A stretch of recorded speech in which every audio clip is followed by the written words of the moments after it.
turn it off for the show. Hmm. Yeah, I did not hear the word pairing before.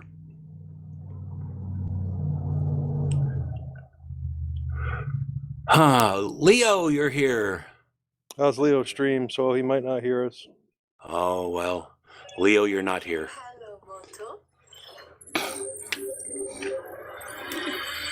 Blink. I can hear, just not talk.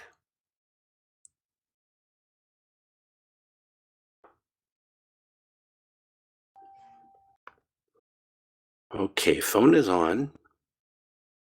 Bluetooth is turning on.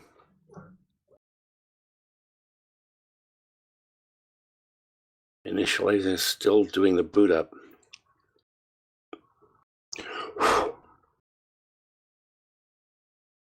All right, let's go into settings and connected devices. Pair new device.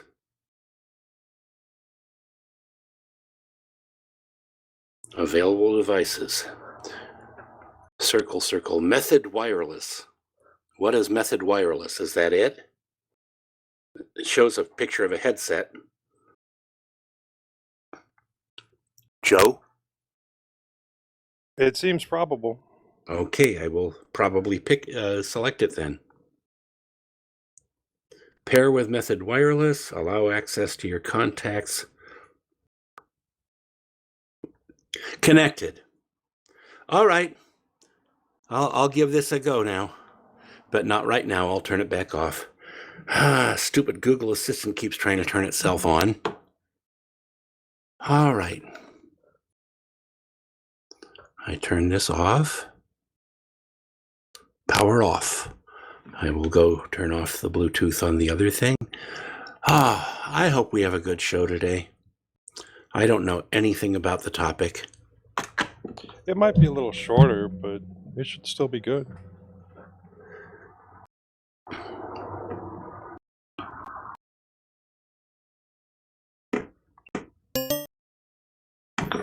And there's a Bo.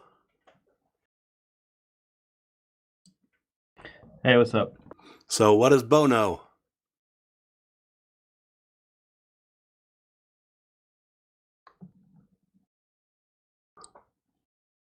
Does Bo know diddly? It's my cousin.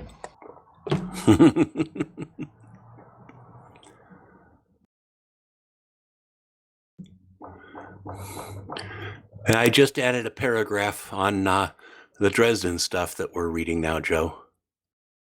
Okay, let me take a look.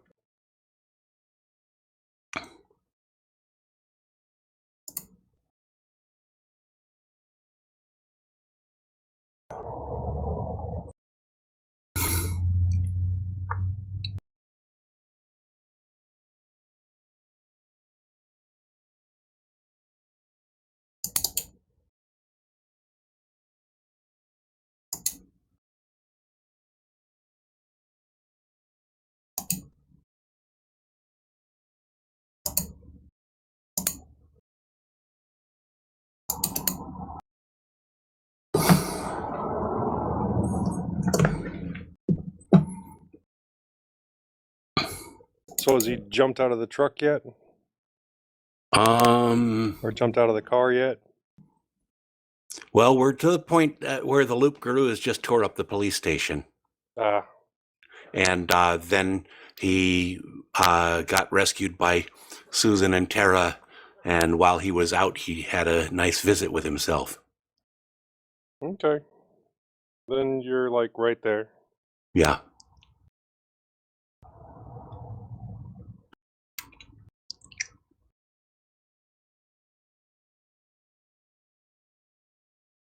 We should get the new book this year. Yeah, I think it's already been announced, hasn't it? Yeah, for July. Yeah. We've been waiting for a new Demon Squad for a while, too, but then Tim's been pretty sick, too. That's the problem when a really good author gets sick and you don't hear anything for... Yeah, your alternate world is dead for a while. Yeah, but Demon Squad was also kind of stretching long. I mean, it's a good book series, but where do you really go with it from there? Well, with most good series, that's what you say after the first book. Yeah. And then you find out. The fact that he even did a prequel back into Jack the Ripper was kind of cool. It was a novella.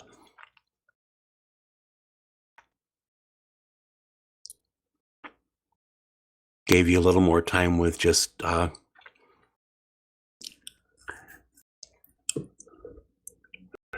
main character and Cousin Scarlet.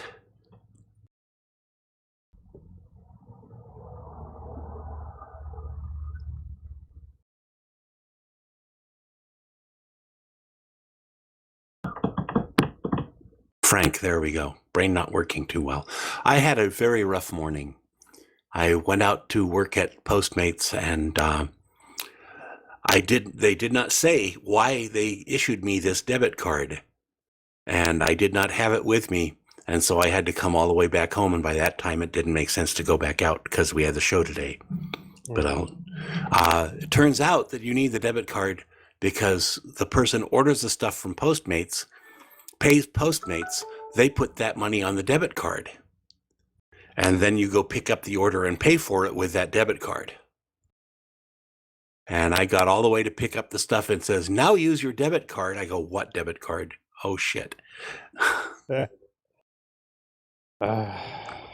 I get messed up easily when things aren't working. I'm sure you'll hear about it tomorrow. No, I won't, because there's no way to hear about anything. I just basically canceled the order and someone else got to pick it up. Ah, okay. Drove home and I'll just pick it up tomorrow and start over.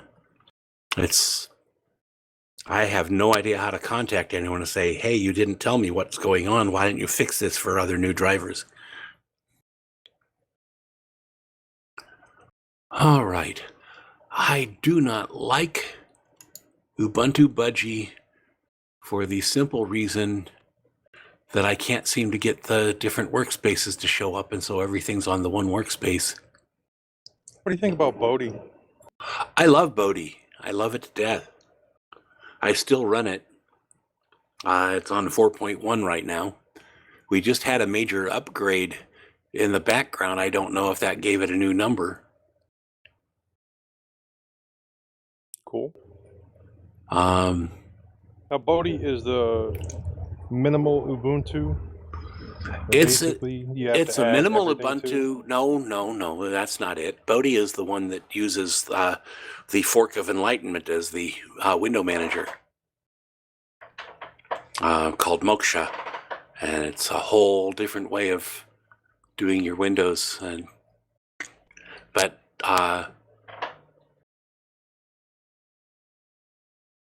it comes full featured and everything. I of course delete the stuff I don't use.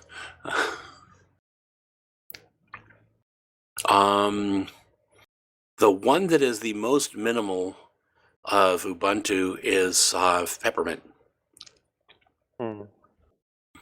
At one time, they were actually pushing Peppermint as being a web app, and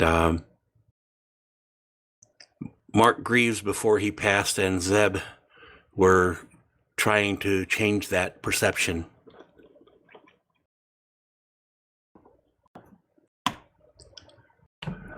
The really fun one is Nitrox. You don't even install it. It's just a file you put in a directory somewhere, and then all of the apps are app images, and you put them in the same directory. And I haven't tried it yet. My mind is boggling at the concept. You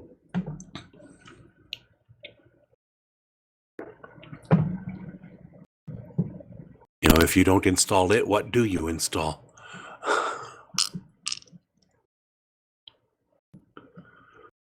Okay.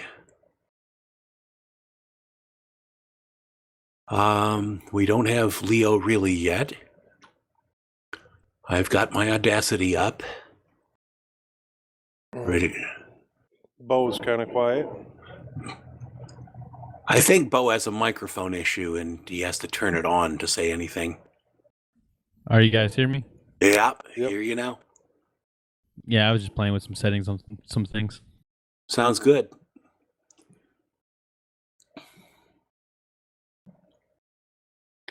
This is going to be a first for me. I'm actually recording from Ubuntu Budgie because I've been having a problem in Mint and I haven't been able to fix it. I should work some more on it, but when I'm in Mint and my microphone is plugged in USB, my output is not happening.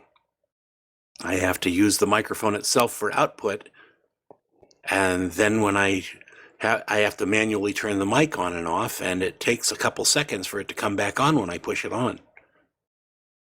Hmm. Instead of getting a click when I push the button, you get nothing, and then it phases in, or fades in. And I managed to get it to work in Ubuntu Budgie. And since I'm now on the Budgie team, although I don't feel I've been integrated quite yet, I thought I'd try it there, and I got it to work.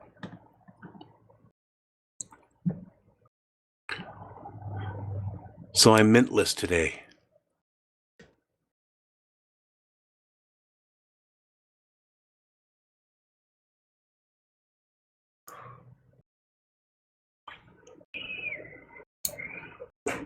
But as I said, in Budgie, I haven't been able to figure out how to get to show the different workspaces, so everything's in the main screen. Oh, I think I'm gonna go grab a couple things real quick. I'll be right back. Go grab a couple things. You're just tired of listening to me babble since no one else is saying anything. We miss Tony. Oh, is he still out of power? No, his power came back, and then he found out that a close friend of his at the spiritual assembly he attends had passed away. Oh, no. Yeah. I don't know if you all know, but he's a Quaker. Yeah, he's mentioned it before. And we've talked more because there are a couple different Quaker assemblies here in the U.S., and some of them got real hyper-Christian, and the basic Quaker thing is to open up and listen to how deity tells you it is. And so the hyper-Christian ones have definitely strayed from the base Quaker philosophy. But we did find a Quaker meeting here in town that we could go to, but it's about an hour drive across town to get to. And that means we definitely can't go on a Sunday that we're having a show.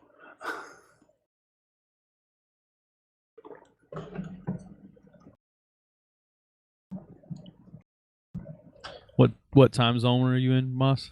Eastern. Oh, okay. So we're in the same time zone. Yeah. It doesn't shift until you get over to Crossville.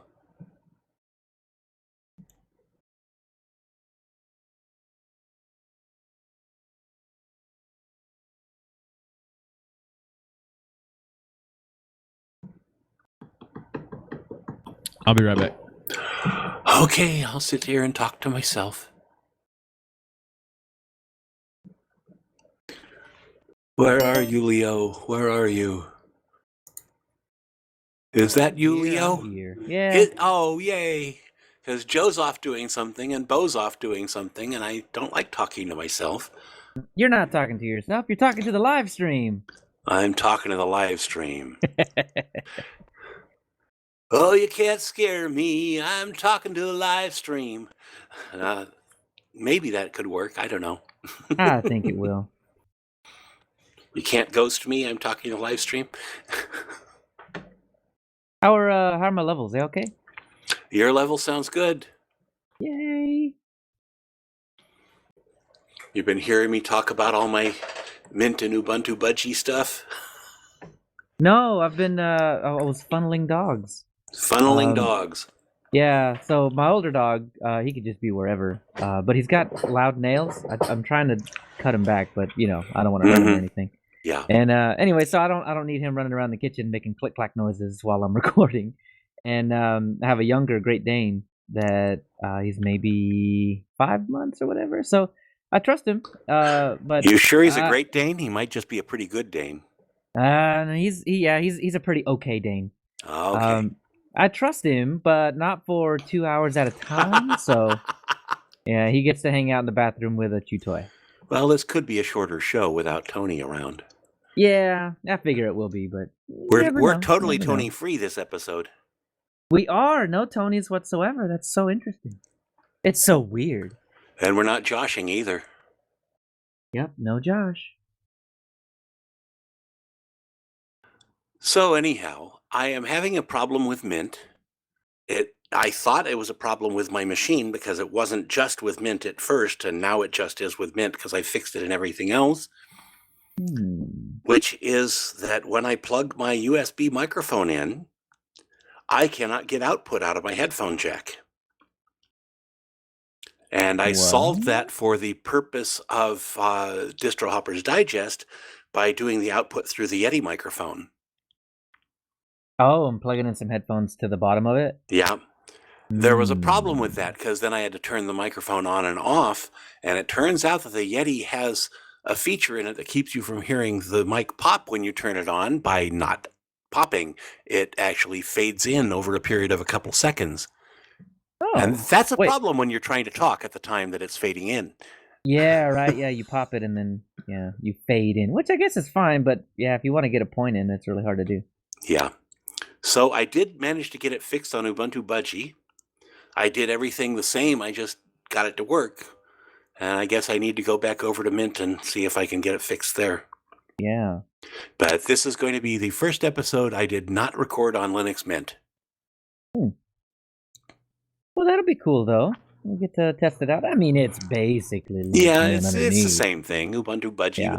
The weird thing with Budgie is I can't seem to figure out how to get the workspaces to display. There's a widget for it, and I install the widget, and it goes away. Ooh, did you see Alan's comment in Telegram? No. He says, Control Alt left and right cursors will switch workspaces in Ubuntu Budgie. So, okay, yeah. Control right, left. Oh, yes, Control it Alt does. left and right. Yeah, it does it in Mint Yes. too. Ta-da! Hey, One of my Good. favorite tools in Mint. Will switch workspaces in Ubuntu. thank you. Let's get something moved over to one of them. To the rescue. How do I move things to those spaces, though? You can right-click down at the bottom on the in the taskbar on it, and you should see move to another workspace. Nope, it just says keep in dock or close. Right-click on the title bar. That's how I do it. The title bar, okay. And that doesn't do anything. Eh? Doesn't do anything, no. Weird. Again, it's Ubuntu Budgie, and things are strange. Let's see here. Let's see if I just click on Mumble. Nope. Oh, Alan's got the answer to that one too. So Control Alt Shift left and right will move the current window. So throw Shift in there. Okay, there's a problem with that because I've got 3 things in the window and I want to move one of them. Wait, like a tab? What window are you looking at? I have one window right now. It has Mumble, it has Firefox, and it has Audacity. I want to move Audacity to a different window. It doesn't matter about Mumble. Click on Audacity. Click Control Alt Shift right. Control, that's a lot of buttons. Right. And that did it. Yay. I'm starting to feel like it's on a Mac now, right? Where it's like Control, Option, Shift, F4 plus P. And it's like, what? Okay. Well, thank you. And I'm glad someone's on the live stream that can help.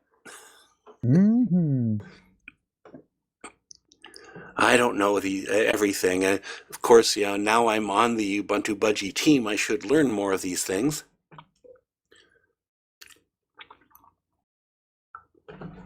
At this point, I don't know what I'm doing, and I can't do anything, which is a good thing. If you don't know what you're doing, you shouldn't be able to do anything. No, that's the antithesis of UI design, right? Supposed to be Well, intuitive. At this point, my main thing is to go through what docs are on the distro, like the welcome screen and anything that pops up when you have something to pop up, and make sure that they're written right and understandable, and the spacing is right and the capitalization and blah blah blah. Now, Yeah. even if I do that, I don't know what to do with the result. Yeah. At this point, I have to ask some questions. I'm sure Bashful Robot can help me, or the lady that I can't remember her name right now that runs the group. Bashful Robot is at least the number 2 person and the one that got interviewed on all the shows this last few weeks. And that's what caused me to say, hey, I can do something to help them. So I'll get better. It's been such a learning experience. Like I said, I've learned so much since joining this team.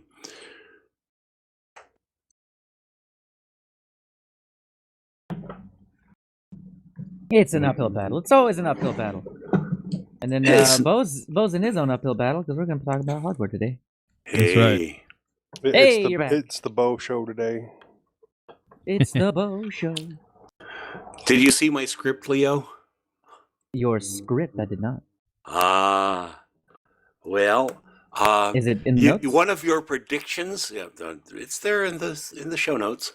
Ooh, surprise. One of your predictions that I was going to do, what was it?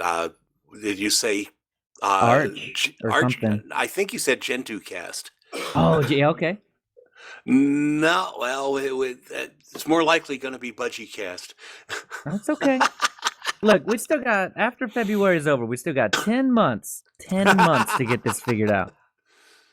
Well, at I'll this work point, on I totally dicked up my computer trying to install Calculate, even though it felt like I was doing the right thing. It was, there are some distros that you go to install them and you can't understand what the hell they're talking about, and so you just give up and don't install them. Livecast. Calculate Language.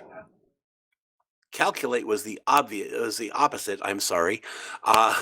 Calculate is the opposite, where everything seemed so clear, and then by the time I was done, I'd messed up something. Yeah. The first Well, time that's it the uphill worked, but I didn't have a login for my main, for my user. So I went back and tried to fix that, and all of a sudden I didn't have a computer. Mm-hmm. Well, are you guys ready to do the countdown? You can do a countdown. Let me get back over to my... This right here is why we need Tony. All Tony right. keeps us on schedule. I can do it. I am Tony's best bud, Yeah, exactly. Let's do some silence here. 3, 2, 1, quiet.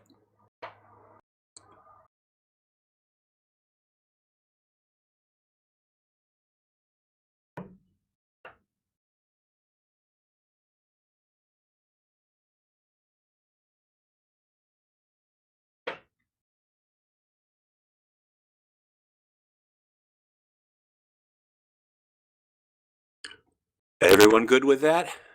Yep. I think so. Okay. Then let's do our sync countdown. 3, 2, 1, 0. Zero. All right. Well, Take it away, that was Leo. all right. Already, huh? Man, you guys got this down to a science since I left. No, I think I'm just gonna blame that on Moss. It never goes that fast. We had to get rid of the riffraff. Now we're gonna start screwing up again. Yeah. Are you calling me riffraff? Mintcast riffraff. And Now- my mic mute button is working, so I'm good to go. Gotta move my what do you call this thing? Where I plug my mic into. It keeps hitting me in the face. And Bo, we have all our show notes on script 328, right? That's right. 328. Listen, Be a short 329. show.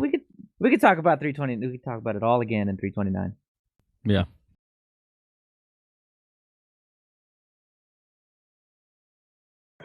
And right, now last minute. here's Leo. Yay!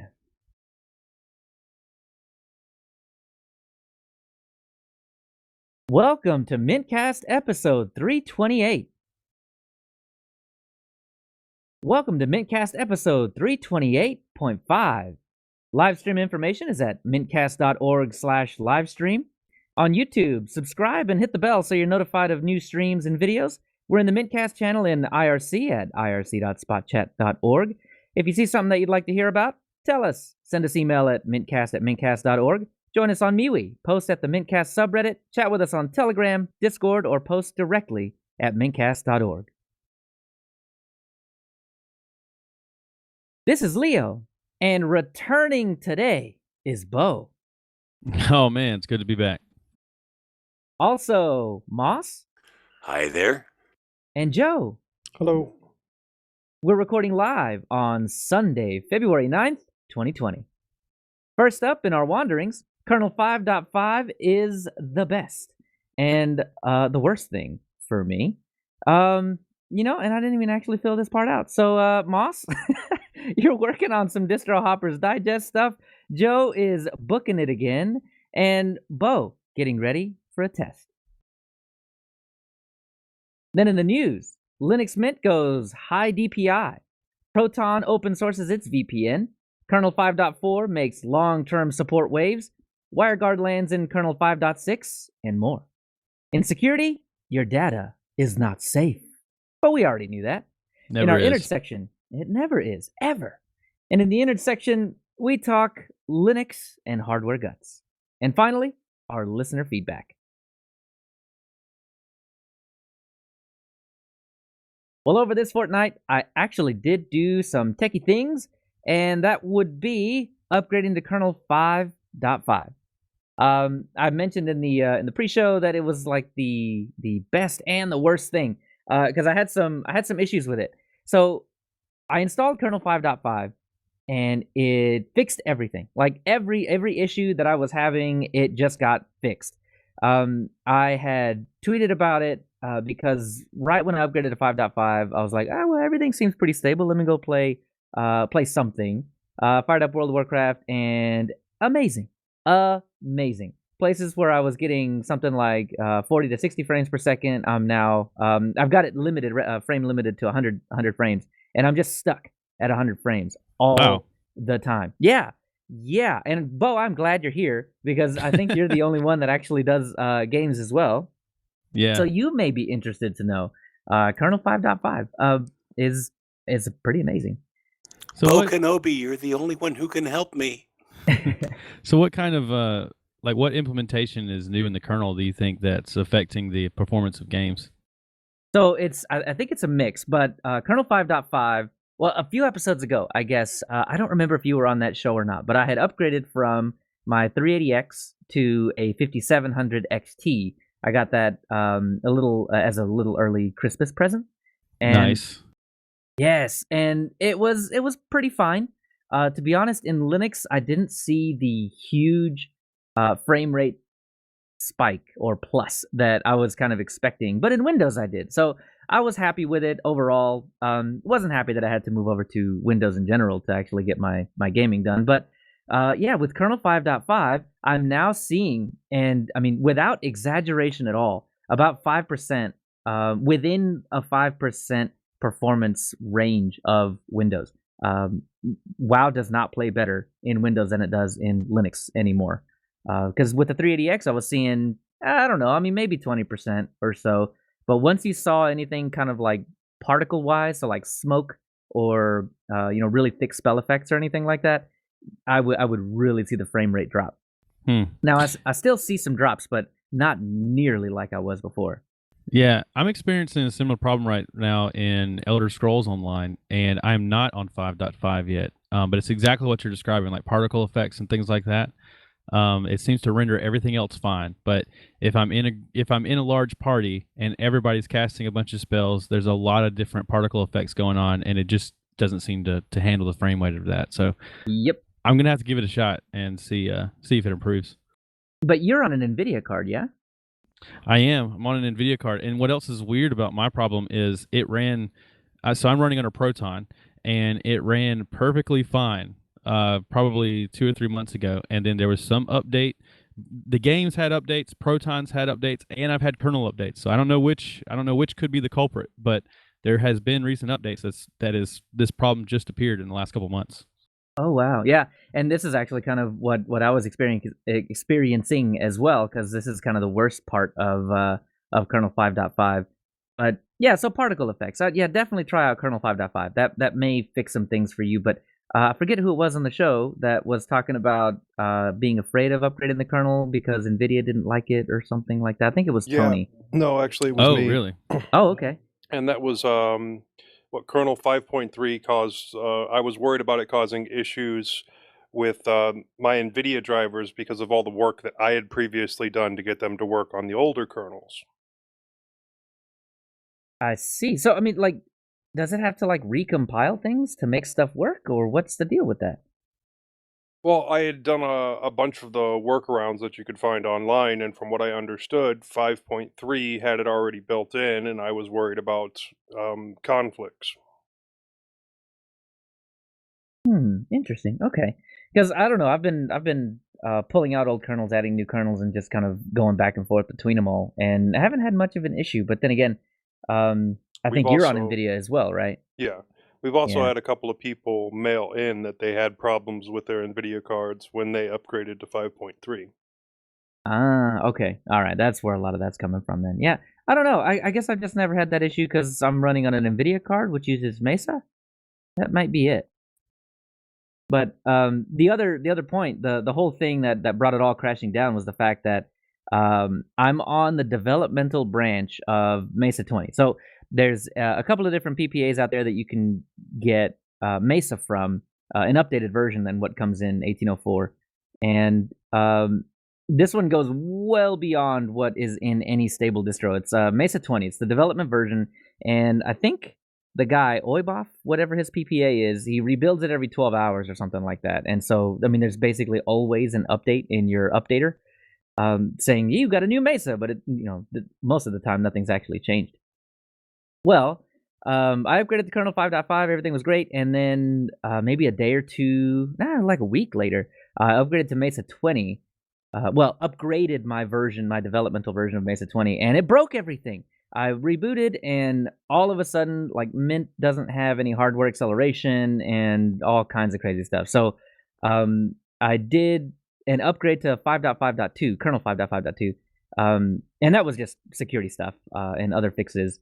And also Mesa 20 in a separate, or the new version of Mesa 20 in a separate update. And that seemed to fix it all. So I fired up some games, Civ 6 and World of Warcraft, and they seem to be working just fine. So what a ride! What a ride! It's been a ride. I don't know. It's been fun actually. I've really enjoyed watching the kernel, at least as far as my video card goes, really mature and start to add in the things that make my video card run amazing. And just the fact that it can punch at Windows' weight class as far as drivers go now. I'm pretty happy about that. The last thing that I got is it's not even really a tech thing, but I'm glad that it's working today. I have my Euphoria UM2 DAC whatchamajiggy thing for my mic, and I flung it across the room on accident the other day, and it skid a good 10 feet on a hardwood floor. And I was like, oh my God, I'm going to have to get a whole new one now. And then I started rubbing my chin and I was like, ooh, but now I can get that Scarlet 2i2 one, or whatever it is, the Scarlet whatever, $100 one. Because I've been putting off getting that.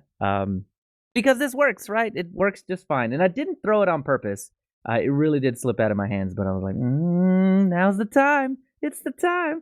But obviously it's working okay. No one's complaining about my audio now, so yay, that's good. Well, anyway, Moss, what do you got for us?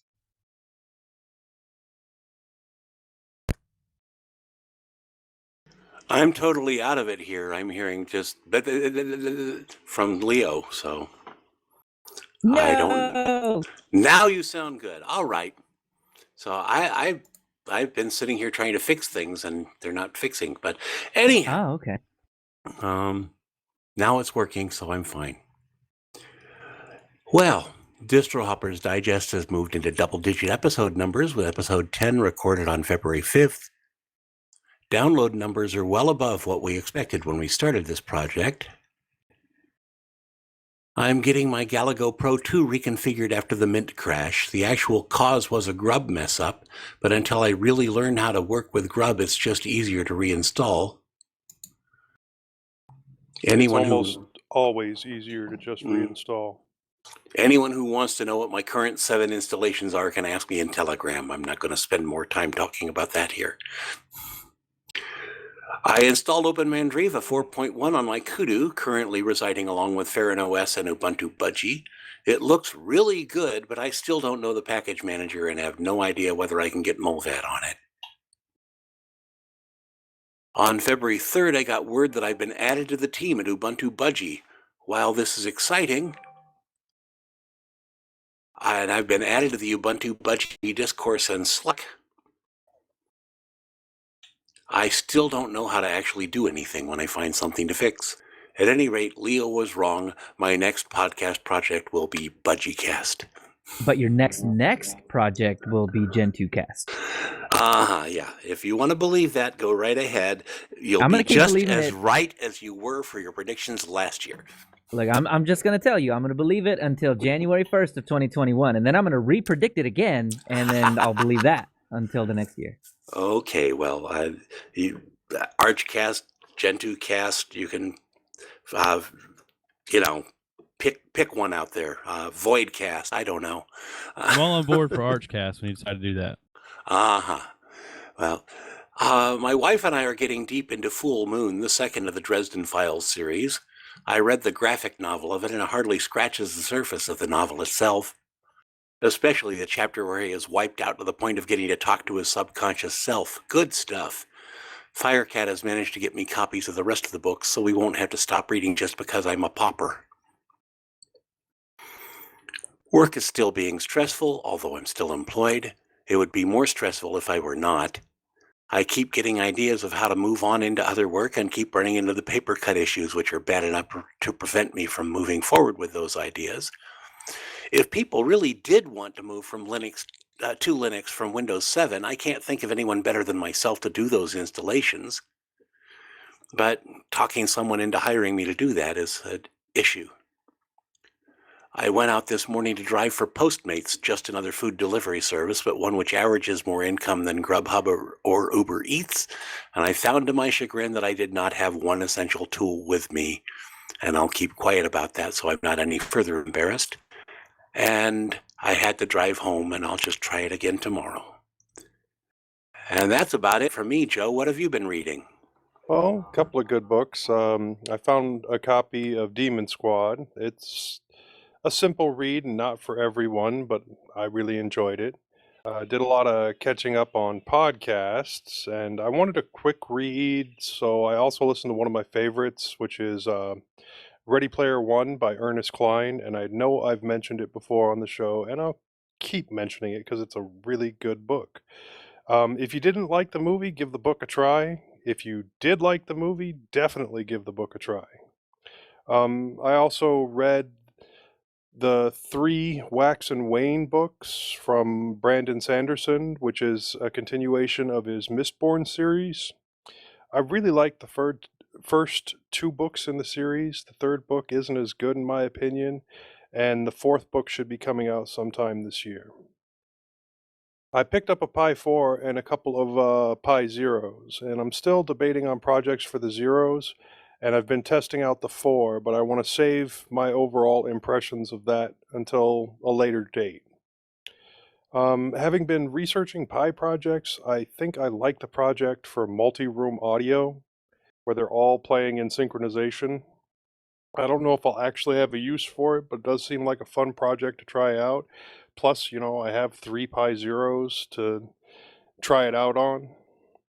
I'm also thinking about soldering a USB hub onto one of the Zeros. Kind of negates the point of the Zero, but still a cool project, and it is still cheaper than getting a 3B. Using a slim hub also wouldn't add too much space, but the hub I found for it is actually kind of bulky, but I still think it would just be fun to try out. And I'm working on a new set of bash scripts to automatically convert and transfer newly purchased Amazon ebooks. It's going to work a lot like my automation of torrents.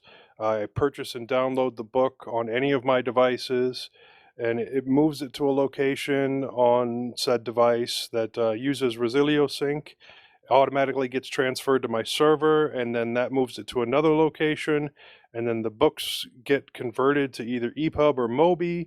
Then the original and the copy get moved to my Calibre library, and a copy of the converted file gets moved to another Resilio location that transfers to my phone.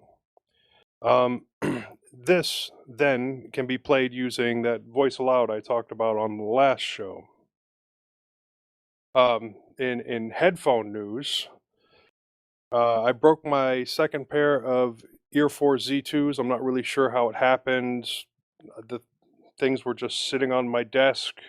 I came back by, picked them up, looked at them, and the band was broken on both sides. I would just buy the exact same replacement headband that I did last time, but it's not for sale on eBay anymore, and the only place that I can find it that still has it for sale at decent price is AliExpress, and I really don't like buying from AliExpress, so I am looking for alternatives on that. And before Christmas last year, I had purchased a lot of as-is wireless TV headphones with base stations from Sony. They were the WHRF 400R, if you're curious, so that I could give 2 of them to my dad and stepmom for Christmas and have a few extra. I was hoping that the hooks on them were the correct size, but they weren't. They're a little bit too narrow for the Z2s, but they were the correct size for this pair of Skull Candy Hesh 3s that I had picked up from a previous job lot of broken headphones, and the only issue they had was the broken hooks around the band. Now, the Heshes are a great sounding pair of headphones with nice soft ear pads, and with the new band, the Sonys that I was talking about a second ago, they provide a nice amount of clamping force. I do need to make sure I put my ears in the ear cups just the right way because the cups are pretty small. Otherwise, the amount of time I can wear them is fairly short. The batteries are still pretty good considering these things have been sitting on my shelf for like the last 6 months doing nothing. And I will say the Hesh 3s are extremely easy to work on. The solder joints are readily accessible. I didn't have to do any removing of the board or anything like that to get to the joints. And I do have a couple other projects in mind if I get, well, actually, I think I probably won't do the Heshes next time. I'm going to work on some Sonys for that.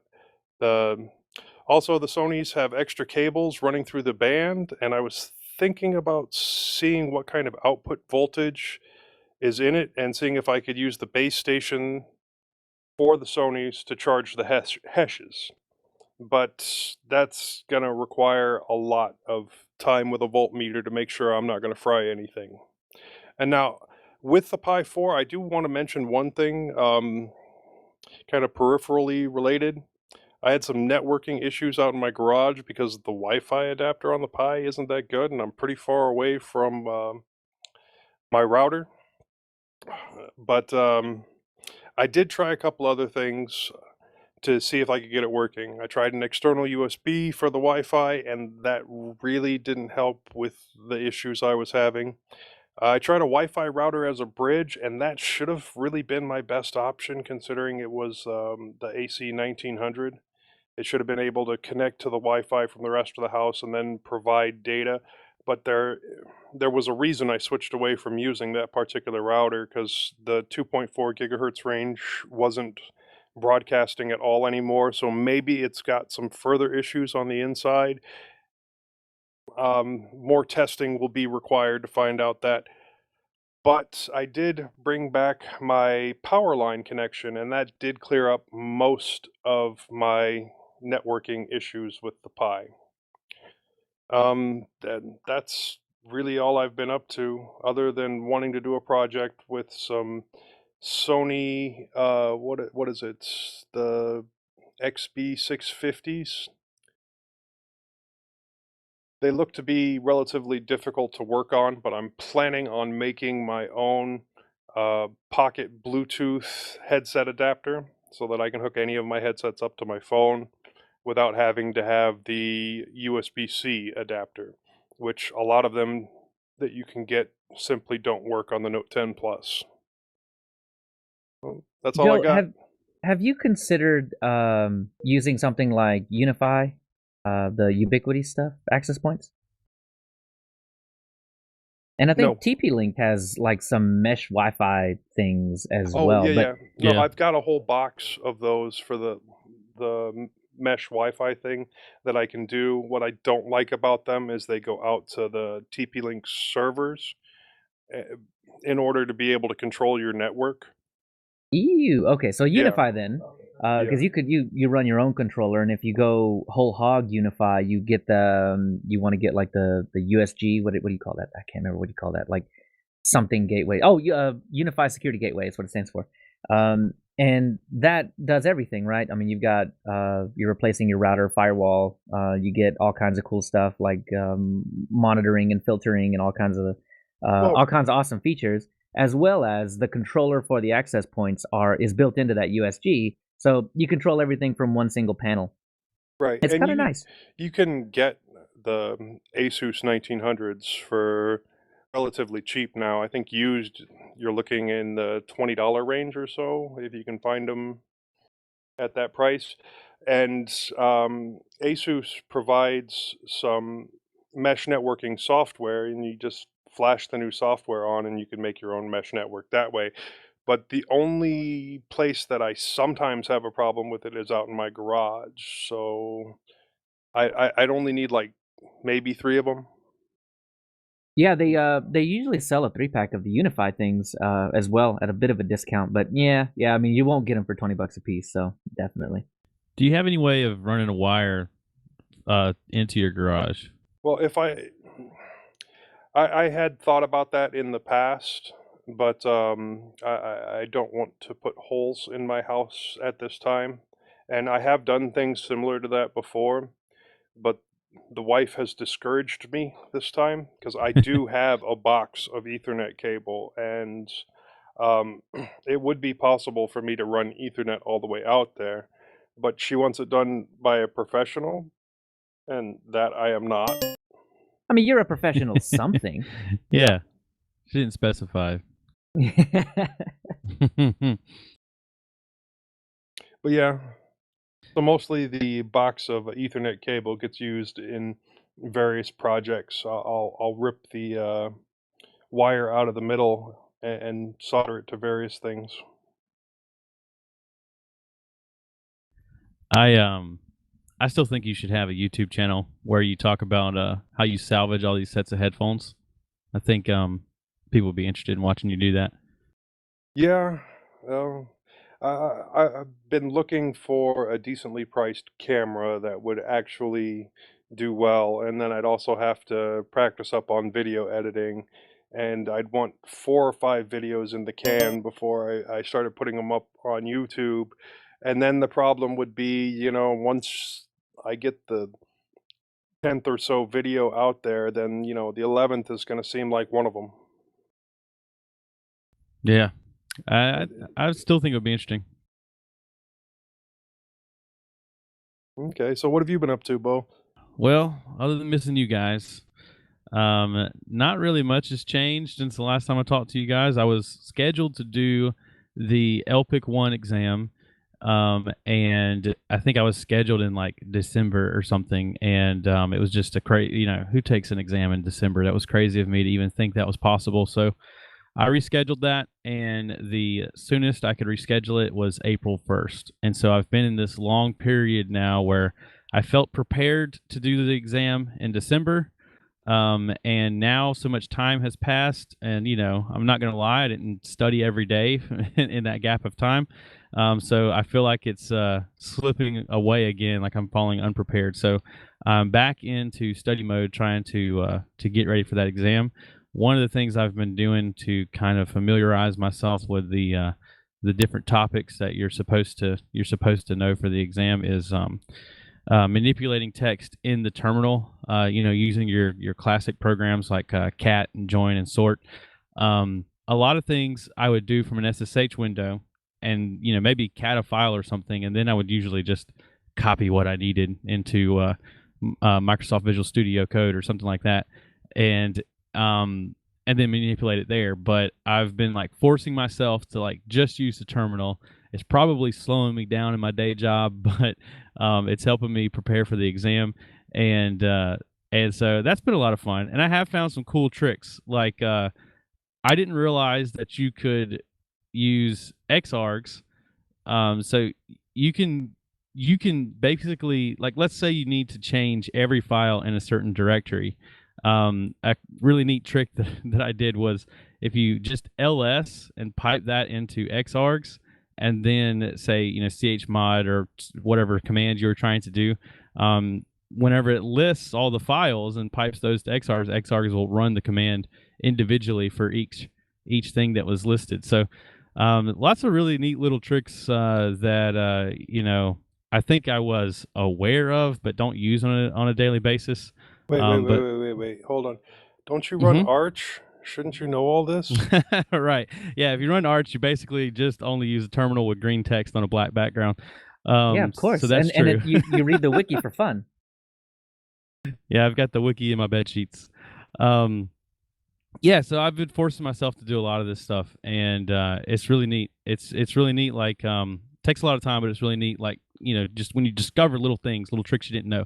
Like, I remember a while back, someone wrote into the show telling Leo that he could cat an ISO onto a USB stick, and we just thought that was amazing. And we thought originally, I thought the guy was pranking us, and then sure enough, Leo tried it and it worked. So it's been a lot of little discoveries like that.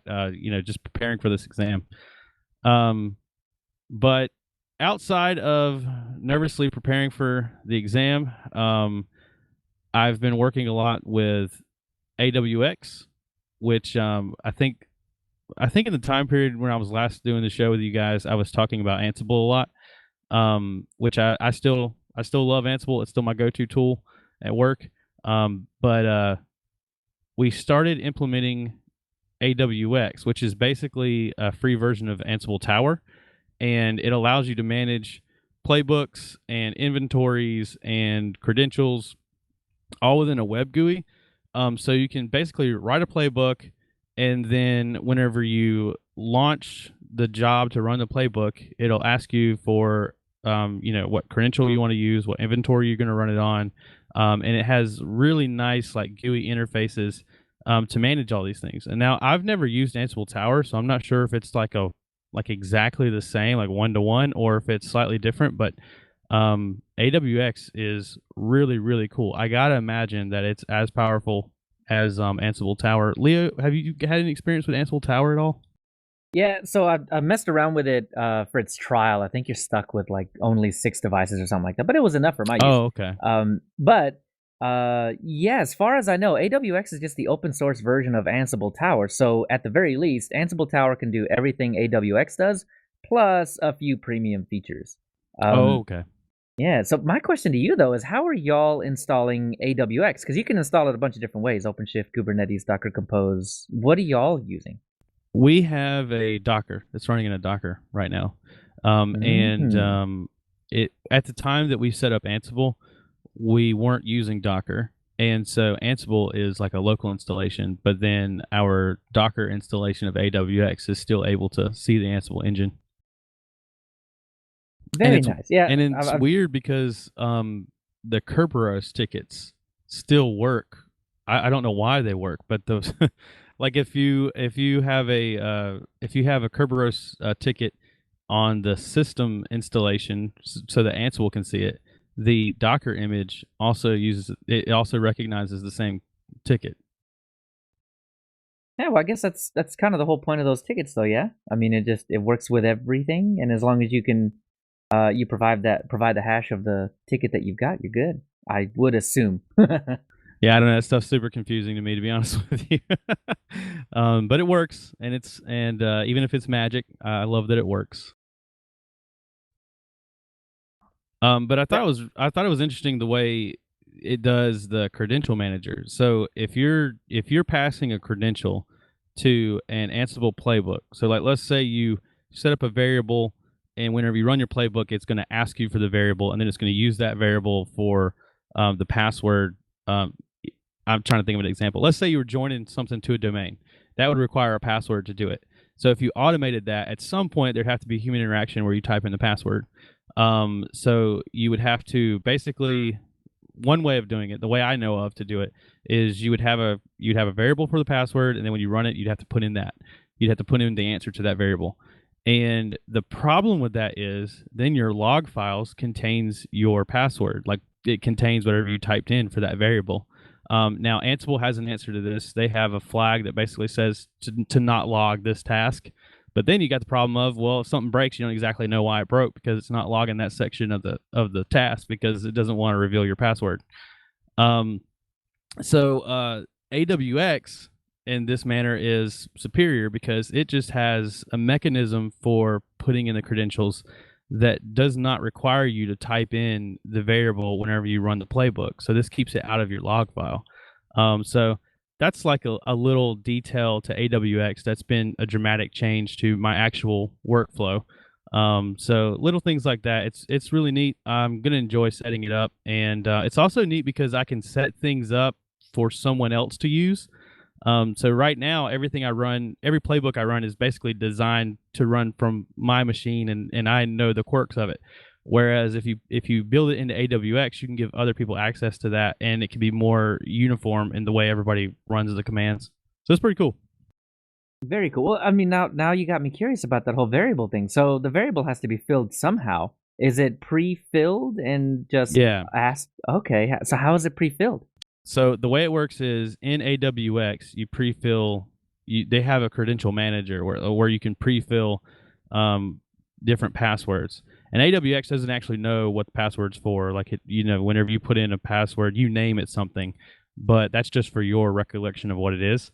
And then whenever you run the playbook, there's a field where you can drag and drop which credential goes there. And so and it's encrypted because whenever you set up AWX, you give it a passcode, and if at any time you have to change that, it'll actually lose access to your credentials that it's managing, because it's encrypted with that key, and it has to build a new key. So it's even AWX. Well, that's probably a wrong way to word that, but it is encrypted based on your initial installation, based on your initial password when you set it up. Very cool. So what happens in the logs? Does it just mention the variable name instead of the actual password itself? Yeah. So right. Yeah. In the logs, it looks different because you didn't have to type anything whenever you started the playbook. So there was never a moment where the terminal asked you to put in your credential for the variable. See, the way it worked before is whenever you typed in, I'm trying to think of how to explain this. So like whenever you launch the playbook, it would come up and it would ask you to answer the question. It doesn't know you're typing a password. It just it's asking you a question for this variable. Whatever you type in there would show up in the log in the Ansible logs. Whereas this way, that question never raises. That's never a moment in the logs. Oh, I see. Okay, so it pre-answers the question for you, so it never shows up. Right.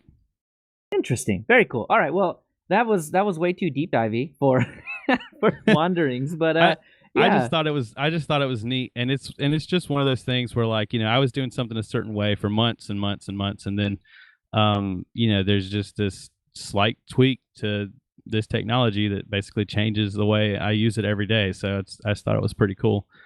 Yeah, definitely. But in non-technical, non-Linux life, I've had you guys play. Moronic. Do you guys play any like RPGs, like tabletop games? I used to. Now, if you were here in the last couple of shows, you would know that I paint minis for D&D now. Oh, my man. I basically only play D&D because I enjoy painting the miniatures. Yep. All right. So another thing we can do a digital high five on. There it is. All right. Yeah. All right. So this is the new podcast that we're starting, obviously. I haven't done any D&D cast. gaming for about 10 years now. Hard to find a good DM. I don't know that I'm any good, but I basically started playing the game as a DM because we didn't have one. And I think I'm got doing tired okay. of DMing, so we kind of quit playing because we can't find anybody else that wants to DM. Okay. Well, you guys should join my game.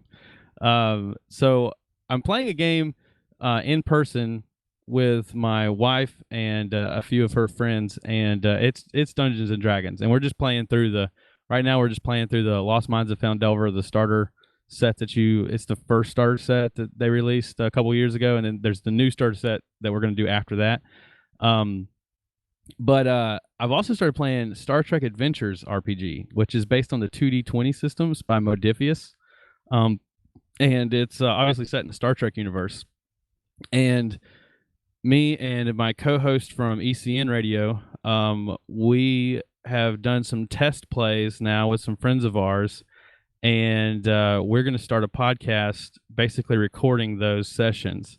We're going to try to do like an episodic, like whole season of Star Trek. So like our first episode we're trying to record tomorrow. If we don't get to it tomorrow, we'll do it the following Monday, but it won't be every Monday because we still record ECN on Mondays, but we're going to dedicate maybe one Monday a month. We're going to dedicate to doing this new Star Trek show. So I don't know. I've been obsessing over tabletop RPGs. I'm already into Star Trek, John Carter of Mars, Forbidden Lands, and Dungeons and Dragons. And just like Leo said, I really just love painting the miniatures. That's really my favorite part. I cannot blame you there, man. Books? I have not. Scott has. Scott's read the John Carter books. I have never even seen the Disney movie. I don't know anything about John Carter of the Mars other than the artwork looks amazing, and that's really what caught my eye. And it's already the same system as Star Trek, so I already know the mechanics of the game. It's just a new setting. So I went ahead and picked that up because it seemed like a no-brainer.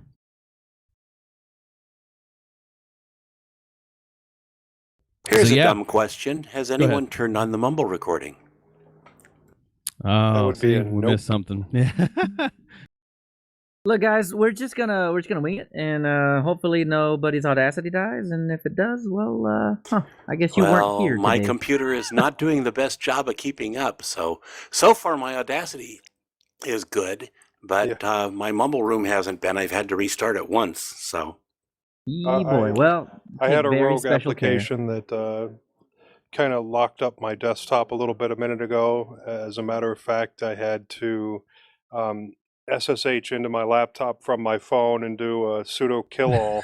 So hopefully that didn't, make my Audacity recording a little bit jittery. Oh, man. Well, then somebody should start a mumble recording, and we can always recover from the YouTube recording. That's true. That's true. So, yeah. So, every single time that me and Tony talk about editing or whatever, I swear Tony gets the easy shows where like everything goes great, whatever. And then we had last show where we did things like way crazy out of order because we had what was his name, Josh Pasock on from Ubuntu Cinnamon, and it was just all over the place. So the editing for that ended up just because fell on me, and it was all over the place, and it was That's a lot okay. of fun. But It's Bo's turn.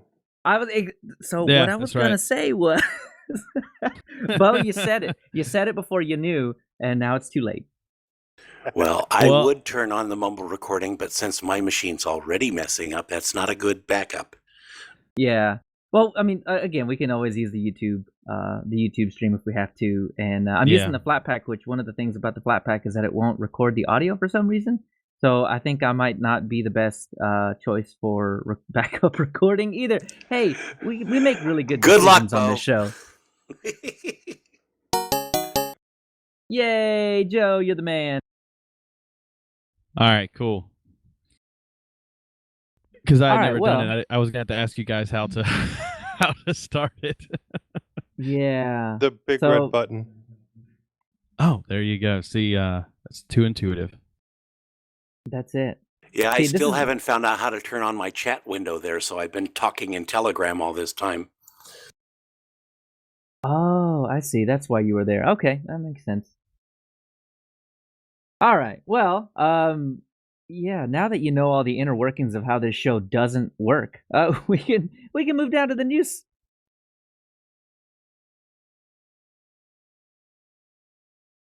All right. Well, lots and lots and lots and lots of news this go around. First things first, though, this is the mintCast, so we have to cover the Linux Mint monthly news posted at the end of January. There is a lot of cool stuff that is coming out. One of my favorite features is going to be the high DPI thing. But first, Clem says they received over 1,000 donations for $25,000 in a single month, which is an all-time high. And that follows, the release of Linux Mint 19.3. So, people appreciate Linux Mint. I do appreciate that they appreciate the Mint.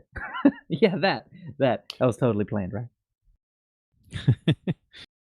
And LMDE4, this is the other big thing. So 19.3 saw a big focus on Linux Mint Linux Mint. And we haven't heard a whole lot about the Debian side of all of this. So much so that we actually got some comments about, is LMDE still alive? And yeah, it definitely is. And LMDE4 is going to be released in between 19.3 and Linux Mint 20. So the focus has shifted a little bit, and we're going to see a lot of work on LMDE moving forward. So that, I think, is going to be their focus for the next few months. And one of the cool things that is going to be added into LMDE is the NVIDIA driver. The proprietary NVIDIA driver is now going to be selectable at first boot, and that includes the live boot. So if you were having issues with booting Linux Mint or anything else like that, the NVIDIA driver is going to be selectable now. So you don't have to wonder whether or not, after you install Linux Mint and then install the NVIDIA driver, if the whole thing is just going to blow up on you. It's just right there. So you should be able to get a good view of how Linux Mint is going to behave for you right out of the box, or before you even take it out of the box. That, I think, is going to help out a lot of people. Not me, because I'm a Mesa guy, but then again, I don't get an updated version of Mesa, so I'm waiting for a new version of Mesa for within the same thing. And then Cinnamon 4.6. In 4.6, the display settings is now going to have selectable refresh rates. So I don't know that people like to change their refresh rate a whole lot. Maybe, if you experience a lot of screen tearing and you don't want to play with other settings, you can just mess with the refresh rate here. But the other big thing on this one is high DPI mode. So not just 100 and 200%, you're getting fractional scaling, and it's just going to be in the drop-down menu of displays. This is a change that is hugely welcomed, I think, for people with high-resolution screens on low, what do you call that, like physical inches. There's a word for that. People with old eyes need this. Yeah, and this is something that Tony Hughes has been, I wouldn't really call it complaining, but I mean, he's been talking about for a very, very long time, and so he just goes with lower resolutions, but that makes things look really, really bad on LCD screens or LED screens.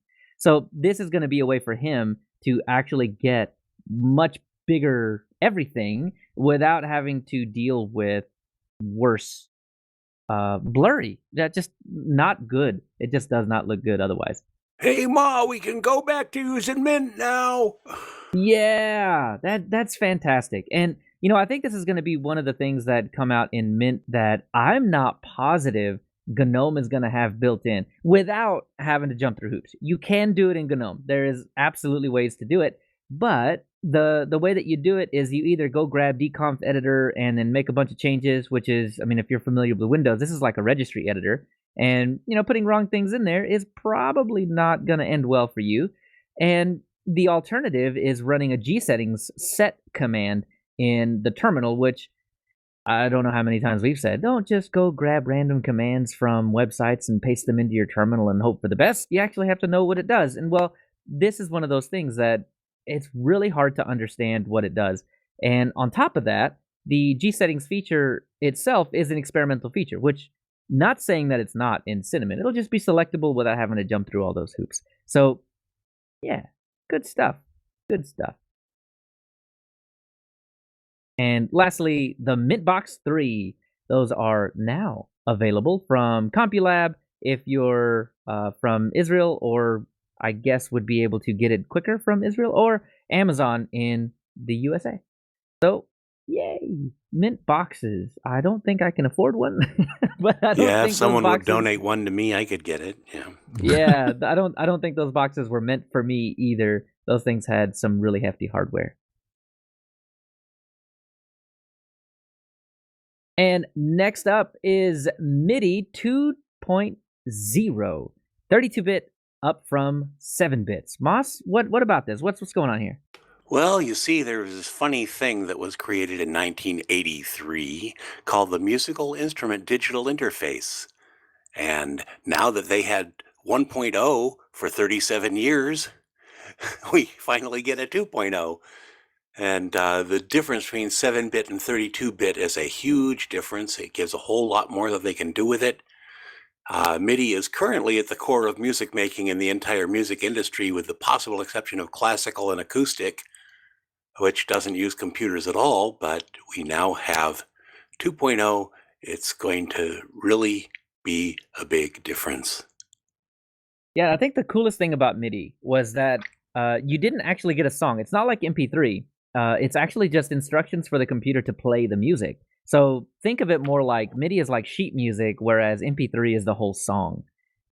This is really cool. Really, really cool. And I mean, it's really hard to kind of visualize the amount of depth they can add to MIDI instructions now, going from 7-bit to 32-bit.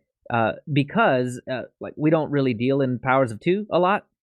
Our brains don't really work that way, but you can kind of think of it like moving from 8-bit computing to something that is 32-bit. Yeah. Yeah, I mean, yeah, exactly. I mean, we went, what was it? Yeah, it was about that long as far as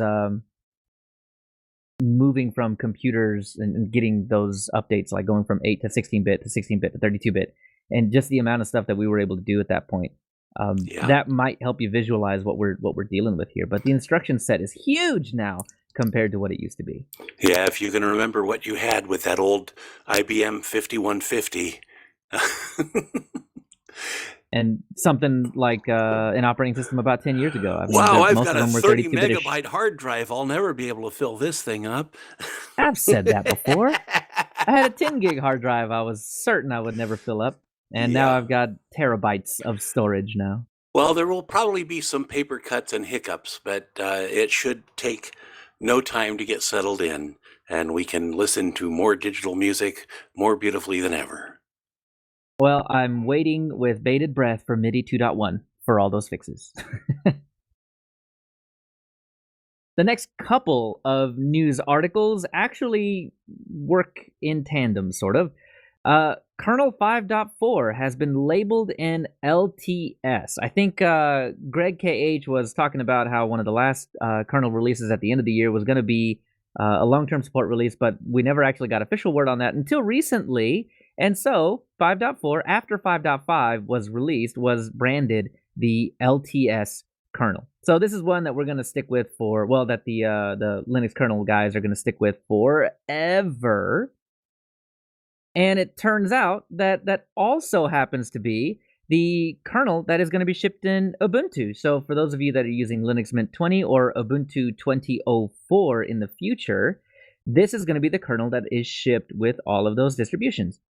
And 5.4 worked amazing for me. So as far as I'm concerned, I am not able to install Linux Mint 19 on my box, on my desktop right now without really digging into it and making it work. So I'd have to go with like something like Ubuntu 19.10 if I wanted something to work, and then I can upgrade the stuff later on to get it working well. This will get rid of one of my pet peeves, which is that we never seem to have an LTS kernel in Mint.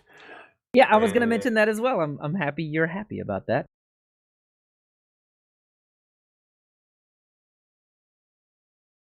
And so overall, I think this is going to be a good move. I think Ubuntu stuck with 5.4 simply because they could have gone to 5.5. Because it is out, it is fairly stable as of now, and probably will be more stable by the time Ubuntu 20.04 comes out.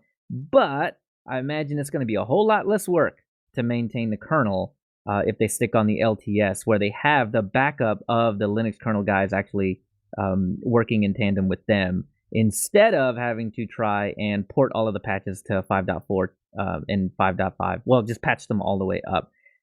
So anyway, they have more backup. They have more support by going this way. So I think 5.4 is going to be a good kernel. It's going to be a long, stable, good kernel. Next up, Ubuntu, and I never know how to pronounce this. I've heard Chillin, something like that, right? And every time I say that, I think Chiles, because I like really hot food. But anyway, so Ubuntu Chillin, their UK UI is moving to Qt. So they're going to be standing on top of all of the KDE Qt goodness. And if you haven't seen Ubuntu Chillin in action, it's actually pretty good. It looks a lot like Windows in general. I think that was the big main reason for having the GUI actually look like that, was simply because people are expecting Windows in China, and so this looks a lot like Windows and doesn't really throw you off like some of the other desktop environments might. Well, there's a video that I've got linked in the show notes that is going to show exactly how that's going to look. And ooh, man, I love me some KDE for the way that it looks and fades and blur and this and that. And yep, this is starting to shape up, at least with the mock-ups that they have in that video. It's starting to shape up to look just as good. So if you're interested, take a look. Next up, Godot. And I always pronounced this Godot until I realized it was Godot from that epic poem. I forget where it comes from, but Godot receives Epic Mega Grant. And Godot is kind of a competitor to I want to say the Unity engine, not the Unreal engine. They both start with U, so it's always confusing as to which one I'm talking about. But I think it's a competitor to the Unity engine, and they just got a $250,000 injection of cash to do with as they please to further the development of Godot. So this is going to be good. I think this is great. All of these open source companies are getting tons of money from these Epic Mega Grants, and as far as I understand, there are no strings attached to these grants. They can use them to pay more developers, to pay existing developers, to do whatever they want to, create bug bounties, things like that. All of this is going to end up making a really good Godot situation. So I'm happy for them. This is great. It's going to be good to see what they do with that money. And next up, Proton VPN applications are now open source. Moss, what about this? Well, if Moss can turn his microphone on without change, oh boy, I did everything wrong there. No, I found the microphone. Now I lost my window. There we go. Proton actually went through all the rigmarole it takes to get your VPN certified. And once they got them all certified, and they just open sourced the whole thing, and that's great. They had planned to do this all along. They just wanted to make sure that it was secure before doing so. Yeah, they just went through a independent security audit and got a 2 thumbs up there. Yeah, there it is. So yeah, they went through all of that and then open sourced everything. This is from the same guys that do Proton Mail. So if you are security conscious, these are them. And Proton is run by CERN scientists. So if you're a sciencey kind of guy or someone that really likes security, Proton is probably where you want to be. Proton VPN has a commitment to not taking logs at all, thereby not being able to even provide those logs to law enforcement if subpoenaed or whatever. As well, they are in Switzerland, if I'm not mistaken. Yes, they are. And Yeah. if you only have one device, their VPN is free. Yes. If you have 2 devices, I believe it's $4 a month, something like that. Very quickly, it gets to where Molvat is cheaper, but still. Well, I think the very quickly turns out to be one of the, which one is it? The Visionary one. So they've got tiers. They've got a basic tier, so you can have 2 simultaneous VPN connections. Servers in 44 countries. The Plus allows 5 simultaneous VPN connections, and that's €4 or $4 a month, and €8 and $8 a month for the Plus. And you can go up to the Visionary pack, which is all of that stuff, 10 VPN connections, and you get a Proton Mail Visionary account with that. So that's $24 a month. So this is starting to sound like an ad, but the reason that I'm kind of harping on about it is because we were talking about a few months ago about the whole PIA acquisition and where that was going to lead. And I did take a look at where I'm at, and I think my subscription, my yearly, is up in April. So with this, it's checking all the boxes. And I know it's not going to be as cheap as PIA is, but the secure mail that comes with the Visionary pack, as well as all of these VPN connections, and the fact that it's open source, the email is open source, everything behind Proton is open source, as far as I understand.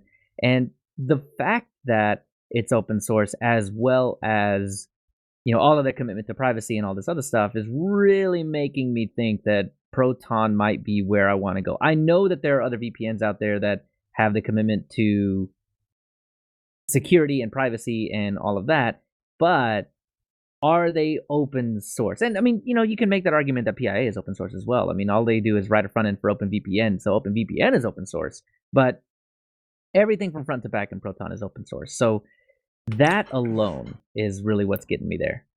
Yeah, you hear the most about PIA and about NordVPN, and Nord had that not one of their main servers, but one of their servers got hacked, and they didn't tell us about it for 1.5 years. So that's one that you cross off your list. Yeah, absolutely. And I know that Nord had a huge marketing campaign. They were all over the streamers and all over YouTubers and everything. There were and like Cody, these all over yeah. Cody. Oh yeah, and so you had these 1 minute entire breaks in the middle of videos where they would be like, "Hey, go get some NordVPN," and then that drops, and it's like, maybe not. Well, because we're broke, we're on Molvat, and we're moderately happy with it. But if you're trying to stream Netflix, you really can't do that on Molvat. Why is that? Their nodes tend to get locked out. Oh, I see. They end up on a blacklist or something. Yeah. Netflix has blocked them. Boo. It happens a lot with PIA too. But since we watch all the things we would be watching on Netflix on Kodi, we don't have to worry about it. Oh, cool. Yeah. So still in VPN news, we have WireGuard merged into kernel 5.6. This is not especially groundbreaking news because Linus has been talking about his love for WireGuard for quite a while now. And the news is that it took this long to get merged into the kernel. Yeah, we all thought it was going to happen a long time ago. Yeah, well, 5.6, so it's coming. And I would imagine that the first hardware enablement kernel that comes out of Ubuntu is going to have that in there as well. So probably around 20.10, and Linux Mint 20.1 or 20.2 will also have this all merged into it. So that'll be nice. And WireGuard is a competitor to OpenVPN. And if you hear Linus talk about OpenVPN, he calls it, I can't remember exactly what he calls it. So this is not a quote from him or anything like that, but it's not great. It is not great. And WireGuard tends to be a lot more elegant in his eyes. And so would be his choice. Anyhow. Wasn't his complaint about OpenVPN basically just technical debt? That seems right. I honestly can't remember. It's been a while since I've heard him I heard him say things about OpenVPN, so I'm not positive. And yes, he definitely used the word elegant in describing WireGuard. Oh, good. So there was some word that stuck with me there. So WireGuard is, as far as I understand, because I haven't used it, but you can install the modules for it. It's not like you can't use WireGuard now using kernel 5. Whatever or 4. Whatever. You just have to install the modules for it, and then you can take advantage of WireGuard. But right now, WireGuard is coming and will be just baked into everything. But as far as I know, WireGuard is going to be a lot faster than OpenVPN and all of the other different solutions that you might have at your fingertips right now. So that's to be seen. I want to see. I really do want to see. And what I would also like to see is Proton VPN. Maybe they hop onto that WireGuard train once it's stable in kernel 5.6. That would be really interesting. And that would seal the deal for me. It would absolutely seal the deal. Yeah, I'm going to have to learn this WireGuard. It seems pretty simple, and by simple, it probably doesn't take a lot of time, but you got to understand a little bit about. I saw during the setup, you have to set up IP tables rules, which that is going to scare off the majority of anybody trying to get a hold of WireGuard in the first place. But if you can copy and paste, you can get it done, though you should know what you're copying and pasting. Well, I know Molvad makes it really easy to use, and you don't have to think about IP tables or anything. You just click a couple buttons and you're in. Right, and that's the whole reason why I want Proton VPN to adopt this. Well, anybody to adopt this is just simply because once you take away the thought process of, oh, I got to set this up, or I got to tweak this, or I got to do that, then it is available to the masses. Once all that's done. Couple more things. NVIDIA is dropping support for older drivers in Linux. So if you're using a really old NVIDIA card, yeah. So according to NVIDIA 340, 304, 173.14, 96.43, and 71.86 are all now legacy and will no longer be maintained. You can probably still get your hands on them, but there won't be any fixes or anything else. So, sorry guys, that's about it. And LibreOffice 6.4 is released. Hooray! So, in Linux Mint, if you want the latest and greatest features of LibreOffice, you can obviously install it via Flatpak. And 6.4. There were a couple of fixes that have come out since then, are also available for you in Flatpak. I just installed it on my desktop, just because why not? I don't ever actually use the thing, but it's nice to have something there local sitting behind you whenever you need it. So this is going to be pretty cool, and hopefully is going to fix a lot of things, because we got an email that we're going to read out later on, but Tony Hughes had responded to about someone dealing with a PDF and how to do the signing, and Calc now has where you can add screenshots into a single PDF page, and this might actually be a fix for that. So this is something that I haven't tested with yet, but I feel like this might be the thing. But at work, we just use Adobe Sign, and it's just really difficult to do the Adobe Sign stuff without using Adobe Sign. So I don't know of a good way to do that, but this might be it. And the last thing is, we got a couple more things. The second to last thing is the FSF demands Windows 7 be open source. I wanted to take your guys' temperature on this. What is this? Well, this? why didn't they demand that XP be open sourced? What about Windows 2000? They don't say anything about that. I think they're just trying to raise a stink to get some publicity. And they had reported some numbers, like 10,000 people had signed up to their mailing list because of this article. So, yeah, it does feel a little publicity focused to me. Who's going to do that? They want to take the focus off of Richard Stallman, really. Ooh, that's a hot take on it. Yeah, I can definitely see that. But, I mean, there's no way they could have expected that actually to happen. So, yeah, I'm more on the cynical side of this one. So you'll have to forgive me, but what is their reason that they give you in the article? Because Windows 7 is end-of-lifing, and lots of people are going to still be using it. So overall, they want it to be open sourced so that they can prove, number one, that Microsoft hearts Linux, and that it can be community maintained and let people stay on Windows 7, I guess. That last one is more conjecture on my part, but yeah, that's pretty much it, I guess. Yeah, I find it odd. To me, it seems like I mean, wouldn't they want the opposite? Because that would drive more people to Linux, maybe? I don't know.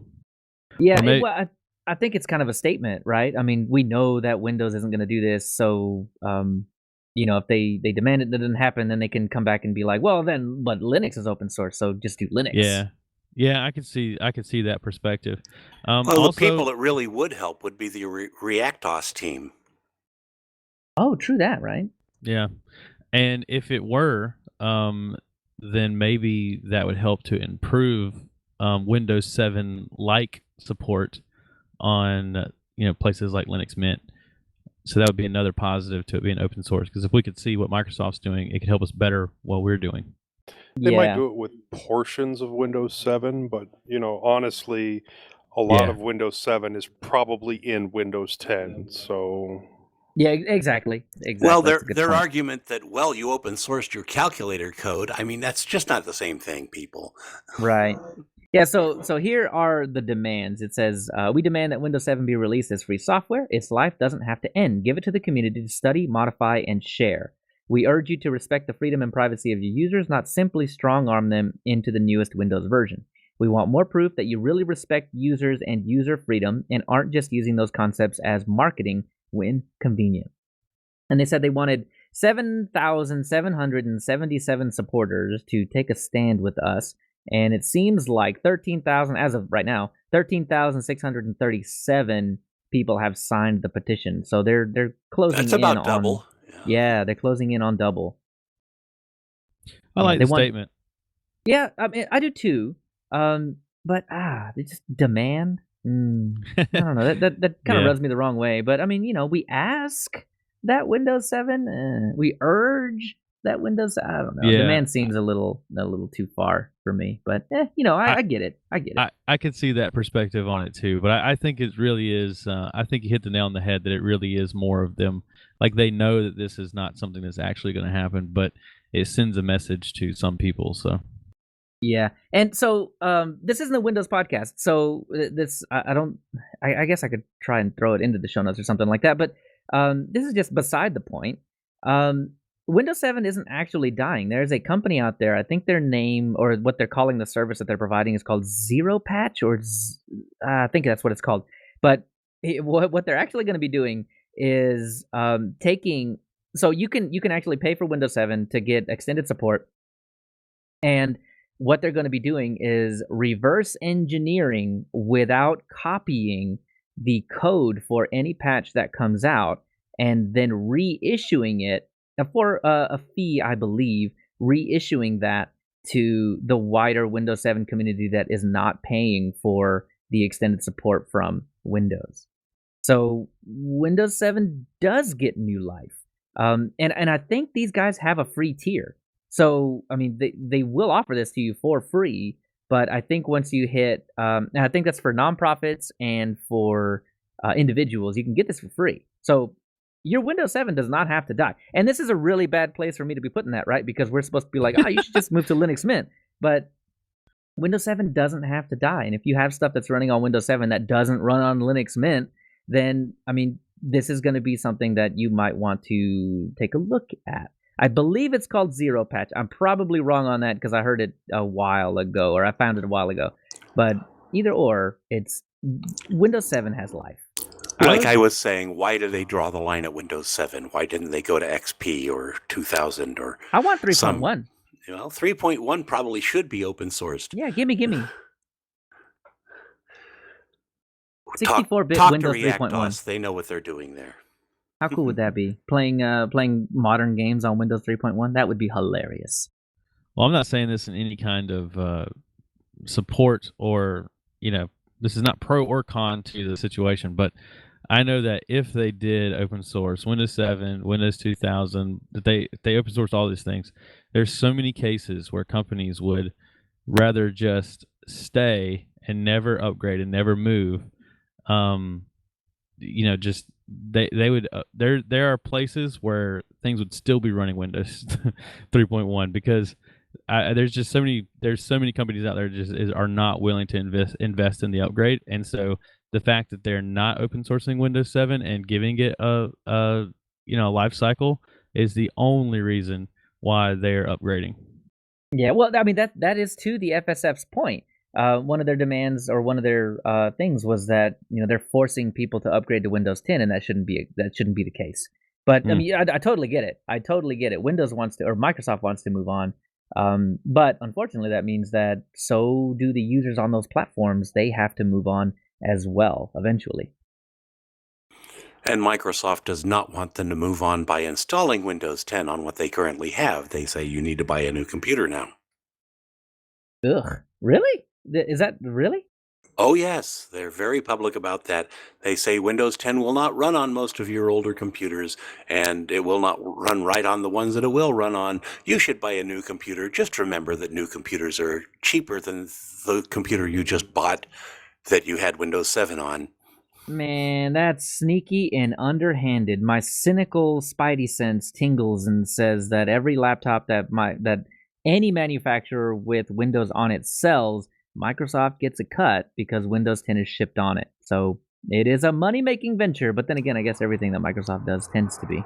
Well, that's Yeah. what I was talking about in my biweekly wanderings, that I really should be able to market myself to one of the local computer companies and say, look, all your Windows 7 people are end of life. They're going to want something, and I've got more experience installing operating systems than anyone else you could hire right now. Yeah, says the guy that has 7 different distros on his laptop right now. And 3 on the other one. We've got 11 total Oh my here. god. That is so many. Counting my wife's machine, we have 11 total. Yeah, so the last little bit that we've got here is there's a episode of Linux Unplugged that goes over Mint 19.3, and as far as I know, it was pretty positive. It's pretty positive, even though I think I've heard on that show Linux Mint be the butt of a lot of jokes. The coverage was actually pretty positive, but I didn't hear it myself. I only heard tiny snippets of what was being said. I didn't hear the whole entire thing. So Well, Moss, did you listen to it? Linux Unplugged. I've been a Jupiter fan for many years, and it was a really positive episode. They liked a whole lot of things. The things they didn't like were not the usual garbage about how this is a text file and anyone can hack into that and blah, blah, blah.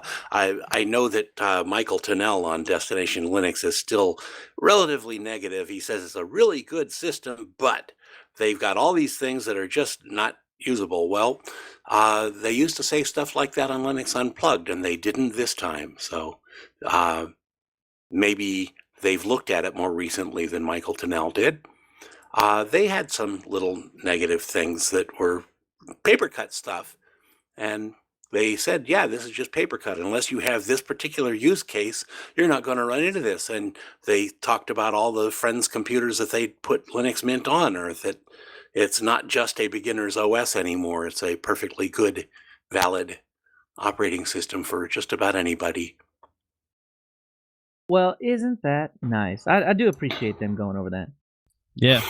I think they said it had been like 6 years since they last discussed Mint in full on their show. Oh, so that would have been like 17 or prior. Yeah, I think it was 16 something, 16.3 or something. Wow. Wow. It's a good listen. It's a good episode. It's the most recent episode of Linux Unplugged, and I encourage people to go listen to it. I Definitely will. so. Yeah, I normally listen to that show. It's been a minute since I have, but yeah, I'll check that out for sure. I think that we saw a lot of improvements in 19. Like, to me, I think it's a dramatic change over previous versions of Mint, or maybe it's just cumulative over the years. It's just improved so much, and I'm just now looking at the full picture now. But I think it feels a lot different than it did years ago. Well, that was one of my points. I think like episodes and episodes ago was that I tended to be a distro hopper as well, and I think the biggest reason for that was that there were things in Linux Mint 18 that just turned me off to not Mint altogether, but it encouraged me to seek out other distros, and so that's where I kind of found my love for Solus. But in 19, I've totally lost the urge to actually distro hop, and I think that has a lot to do with the fact that, well, two points probably. One, that I'm using Linux Mint for work now. Like, I mean, okay, this is not necessarily work, but I'm using it for a purpose, and I have a reason to use it all the time. And on the other flip side of that is that it's good now. Like, I think 19 fixed all of the just weird little oddities that were cropping up in the back of my mind that made me say, oh, okay, I'll go try Ubuntu Budgie, or oh, okay, maybe we should have an Ubuntu Cinnamon or something like that. In our Telegram room, Eric Leitz says that Linux Unplugged episode 100, Mint 17, was the last time that they discussed it. Oh, okay. Ooh, That wow. sounds about right. Yeah. Cool. It was also Noble Payne's first episode with them. Ah. All right. Well, final comments on any of that?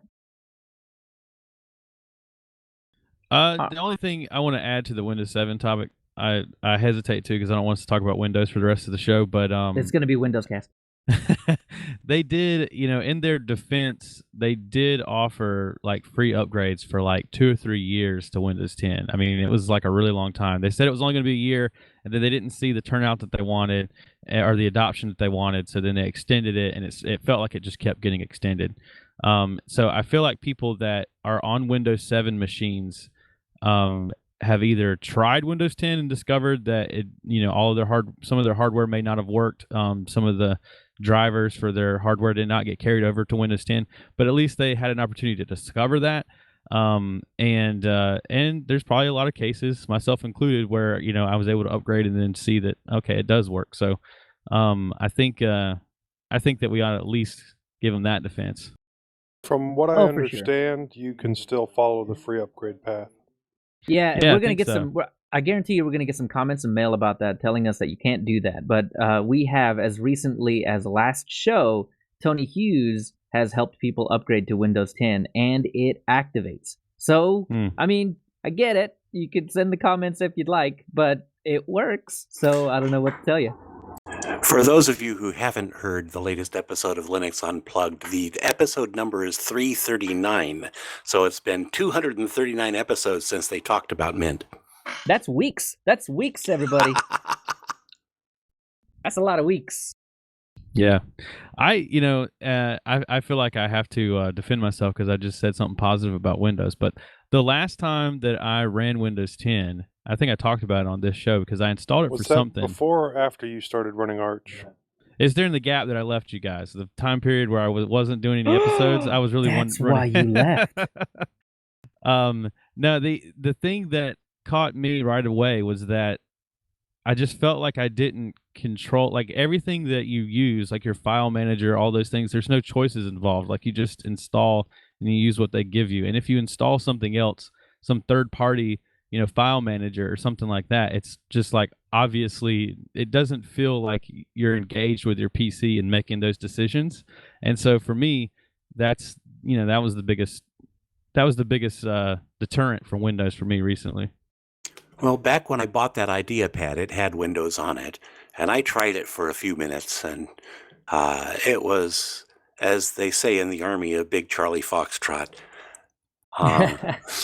And I very quickly got Mint on it and then started playing around because it was supposed to be my distro hopper's machine.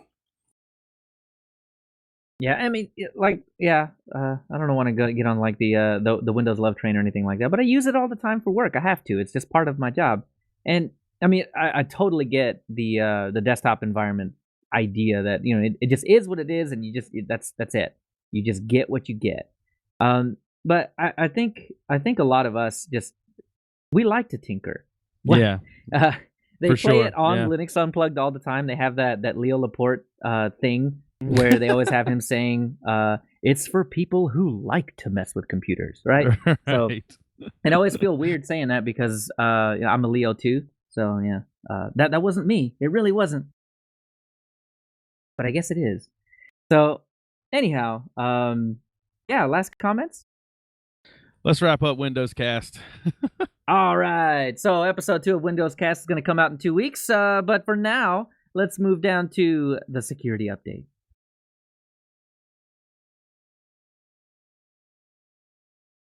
So we got 3 little points here. And the first one of these, Joe, I'm going to guess you put this here. I actually put this here. Whoa! Oh, I love it. Okay, I didn't put my name out beside it. you're fully back on the show, and I love it. Well, I just saw this article, and the concept was hilarious to me. But it is interesting.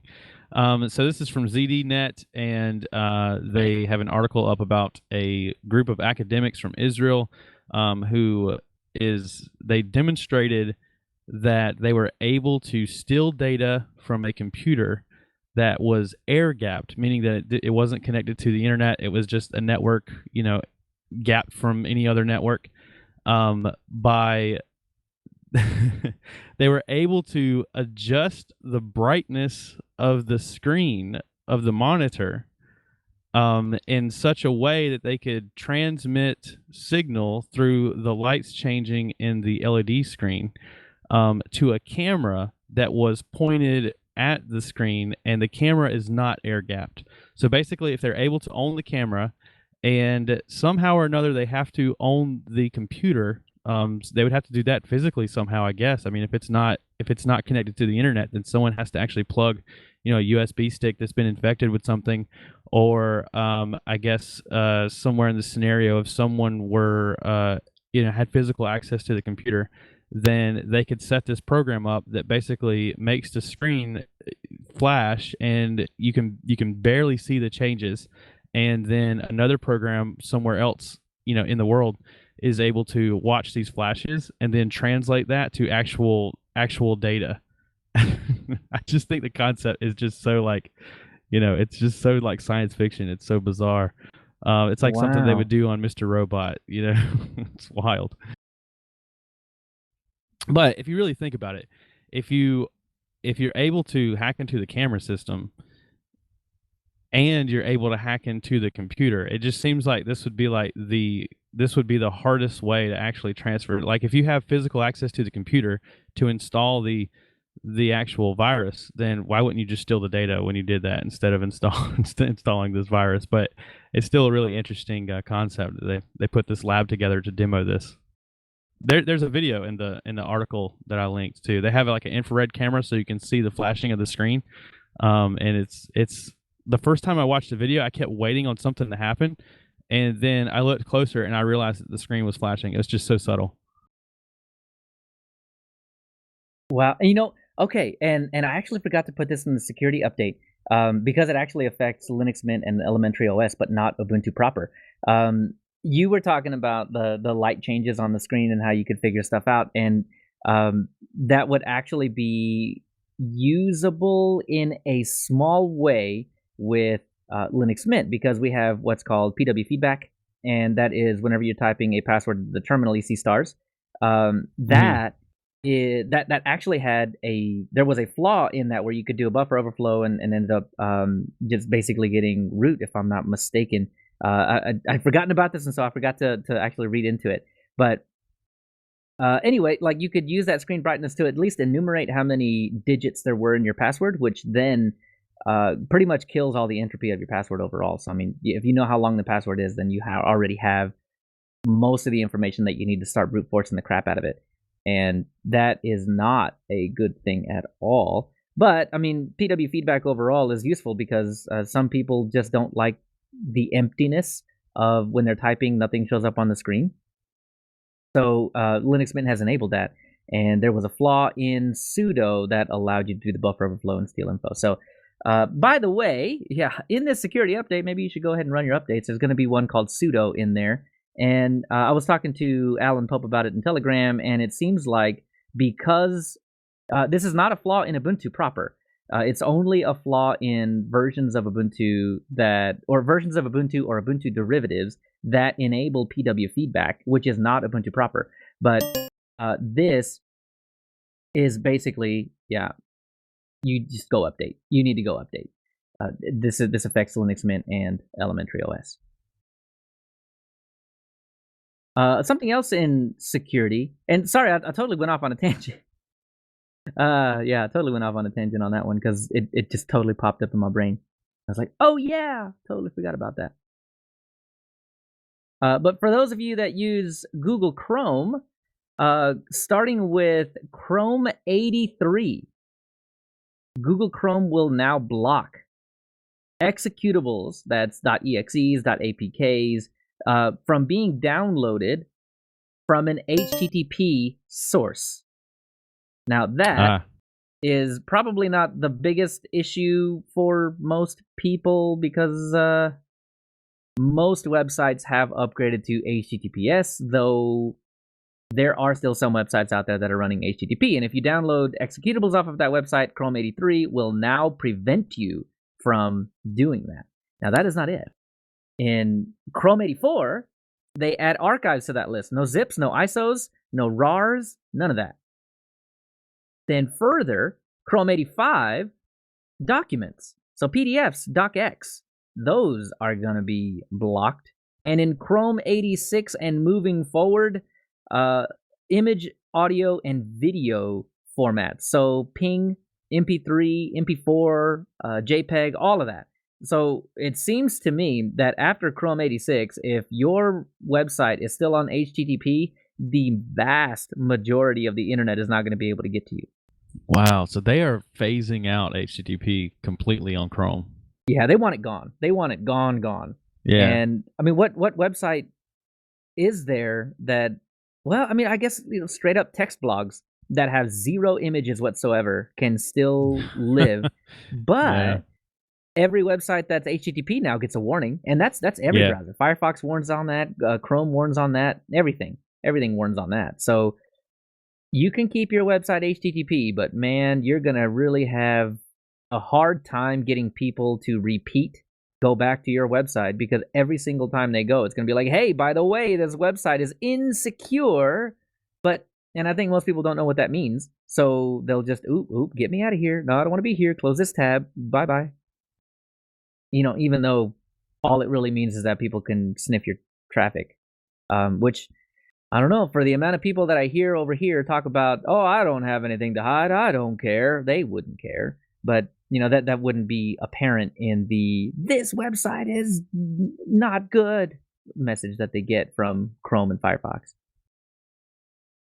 Oh, yeah. Think about it. Like, if you're somebody that you don't listen to podcasts like this, you're just your average computer user, you're not like huge into the tech world, and you go to a website, you don't know who made that website, even if it's something that you're interested in or that you probably went there on purpose, you still don't know that person, and there's you get this scary warning that pops up that says, are you sure you want to continue to this site? They're running HTTP instead of HTTPS, seems fishy. Yeah, I could see that deterring a lot of people, especially depending on what the site is. Depending on whoever made the website, if they knew about this situation. And I don't know. I think it's a huge deterrent. They've been pushing for a while now to just erase HTTP off the internet. Yeah, it seems like it. I mean, you can run it if you want to, but yeah, there's not a browser in this world right now that's not going to tell you that that's probably not a good idea. And all of the all the companies, all the hosting companies, well, I can't say all, but some of the more commercial hosting companies are taking this opportunity to just push these, $200 a year SSL certificate plans and stuff. I mean, it's pretty crazy. We should do a deep dive sometime on setting up an SSL certificate yourself, because I know that whenever I used to host on a company that shall remain nameless, they called me once or twice a month trying to push that on me. So I know that's something that probably concerns some people out there that may be web admins. Yeah, absolutely. I think, I think those really expensive certs are like the EV certs, the ones that are like extended verification where you get your name in the title or whatever. But Chrome has stopped even showing that. It just shows that little gray padlock and has nothing to, nobody even knows what that padlock means anyway. They just, I feel secure on this website. No. But go ahead. I was just going to say, the point is, because of this Chrome change, and like you said, other browsers are doing the same thing, or they're doing the same thing as far as giving you a warning. They're not doing all these other blocks, but they probably will. the important thing is just to get the HTTPS. If you just have a certificate, you're avoiding that message. And anybody out there that's running a WordPress blog or something like that, that's all they need to be concerned with, really. Yeah. And you're going to have some company, some salesperson calling you, trying to convince you that no one's ever going to go to your podcast or your blog again unless you pay them $200 a year. It's pretty sleazy. Really, yeah. And I mean, it's as far as it all goes, if you're running your own stuff and you need to move from HTTP to HTTPS, I mean, Let's Encrypt is free, and Certbot just takes the thought out of all of it in the first place. You just let Certbot do its thing, tell it the website, give it a little bit more information about you, and then boom, you have a auto-renewed every 3 months SSL cert that will give you HTTPS and get Chrome and Firefox off your back. So it's not difficult, but if you're trying to actually do it manually, then whew, that is a deep dive topic. And I definitely wouldn't mind.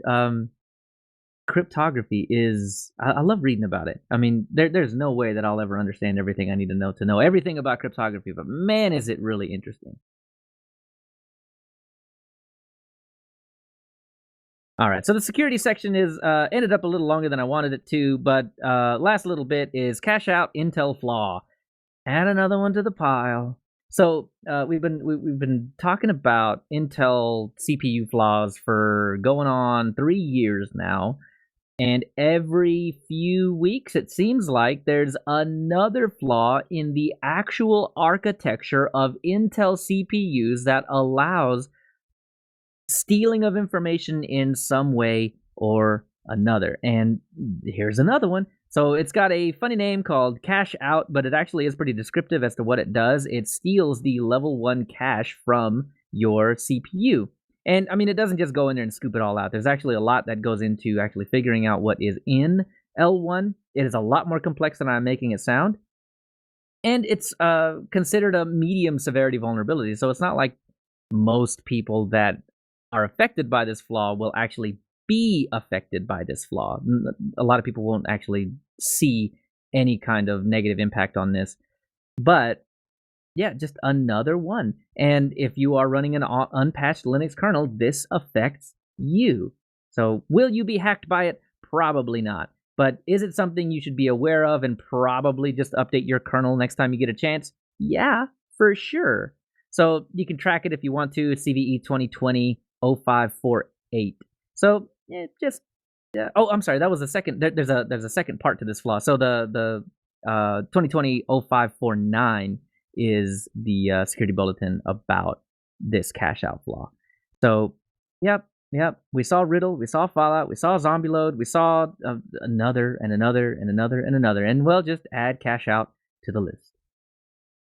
It's really clever too, because like you have to have stuff in L1 cache, right? Like there's no way that your CPU can actually process all the stuff that it needs to process pulling straight from RAM, so it has to store little bits of information into cache.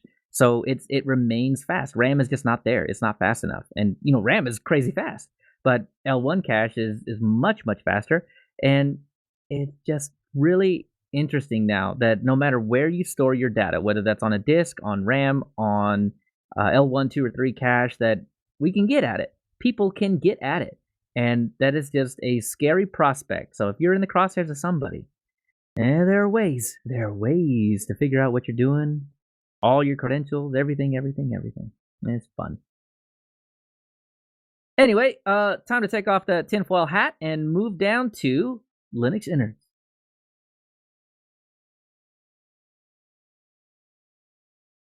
So we said it at the top of the show. Welcome to the Bo Show. This is going to be Linux hardware kernel module deep dive and stuff. And so, Bo, why are we talking about all this stuff this week? So, in preparation for my exam, I am trying to basically, it's public on the LPIC website, all the different sections that are important to the exam. And I was thinking that I wanted to kind of go through maybe not every section, but the key sections and do a Linux innards section or Linux innards section, a segment on it. For two reasons. One, if anybody else out there is looking to take the test, then this may be useful to them. But that's not my main goal. My main goal is, for the second reason, And that is that me having to type this out and talk about it to you guys is forcing me to actually make sure that I have a good understanding of it. So I wanted to present to you my notes on the hardware section.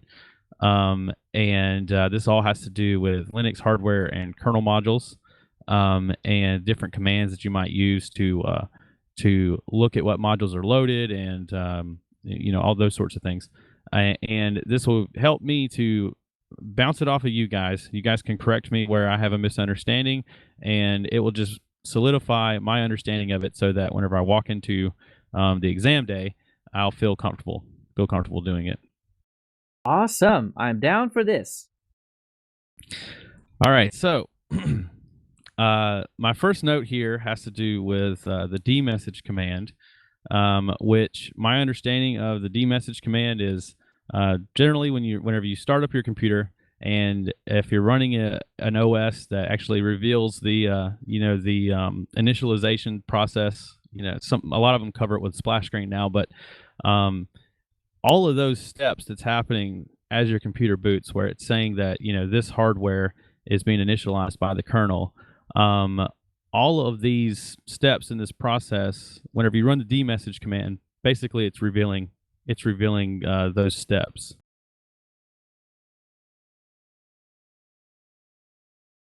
And that is definitely my experience on dmessage.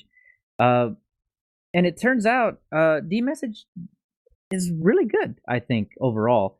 Just simply because if you ever want to know what's going on with your hardware or why this particular device didn't come up, dmessage is going to give you everything. It's going to say this is the name of the hardware and here's why it didn't come up, and we tried it 4 times and it didn't work, and on and on and on. So, Right. Worst case scenario, you can take that to a website and post that, and someone can help you out with it.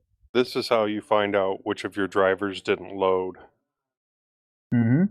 A practical example of this is I use anytime I'm configuring Cisco switches or routers, you got to use a console cable, and most modern laptops don't have that 9-pin DIN serial port anymore, so it makes it really hard to use. We've got like 100 of these cables, and it really makes it really hard to do that without some kind of weird adapter. But even if you get an adapter, what do you think that adapter plugs into?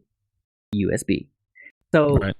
We just bought USB versions of the thing, so we didn't have to mess around with the adapter. But you plug in the USB straight into the console, or into your laptop, and in the dmessage console, you get told exactly which USB device was created for the thing that you plugged in, and you can take that straight to Minicom and use Minicom to start yourself a terminal and start hacking away at your Cisco switches and routers. So just something off the top of the head that I was thinking about. This affected me last week. So dmessage is fantastic for that. So No. go ahead, Joe. I included this in your number 2 section, but I'm going to say here with the dmessage, pipe and grep are your friend. Ah, yes. That's actually what I was about to bring up. So I don't know if we'll be able to post this on the.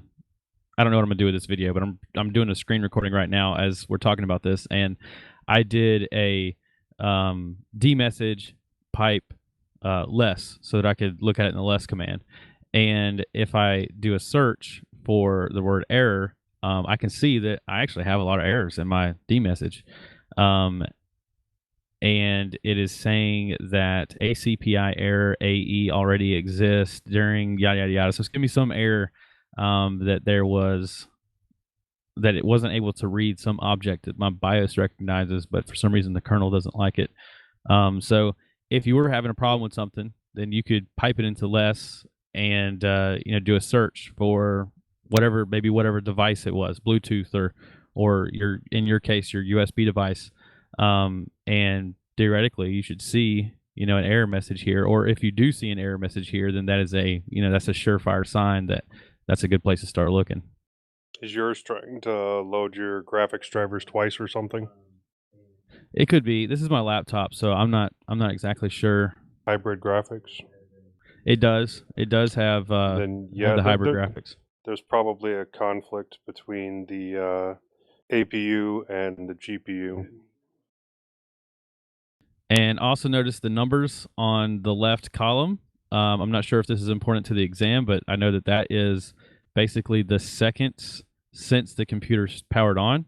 So it does so many messages within a second that it has it broke down and even to, milliseconds. But that's what the very first column is in the dmessage command. Yeah, I don't think it's part of the test, but it is since the kernel took over, because these dmessage things come from the kernel. Oh, right. Good point. And then a similar command, but for systemd, is a systemd utility. And there's a whole another section on systemd, so I'm sure that there'll be a lot of systemd related topics that I'll do in another video. But a similar command is journalctl. Journalctl is it's similar to dmessage, but it shows all the journal D entries from systemd.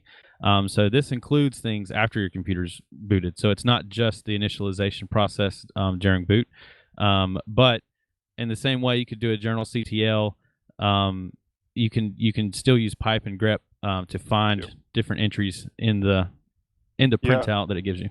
If you know roughly what you're searching for, if it's an error or if it's a specific driver set, then you can search for that. But even if you know the rough time that something has happened, you can do a grep and search through specific minutes, and that can help you find something if you know roughly when it happened.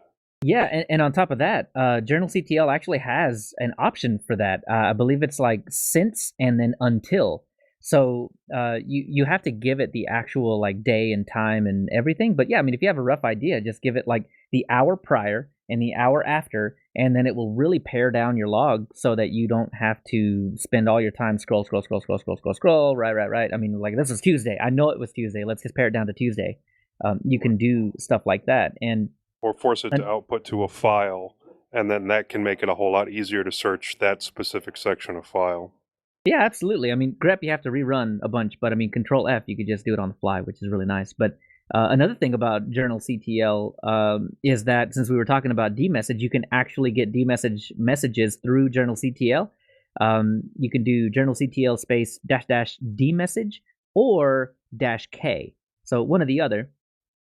The only downside of that is dmessage actually colorizes the hardware bit and the seconds, and then the message itself is in white. Well, is in whatever the typical text is for your terminal.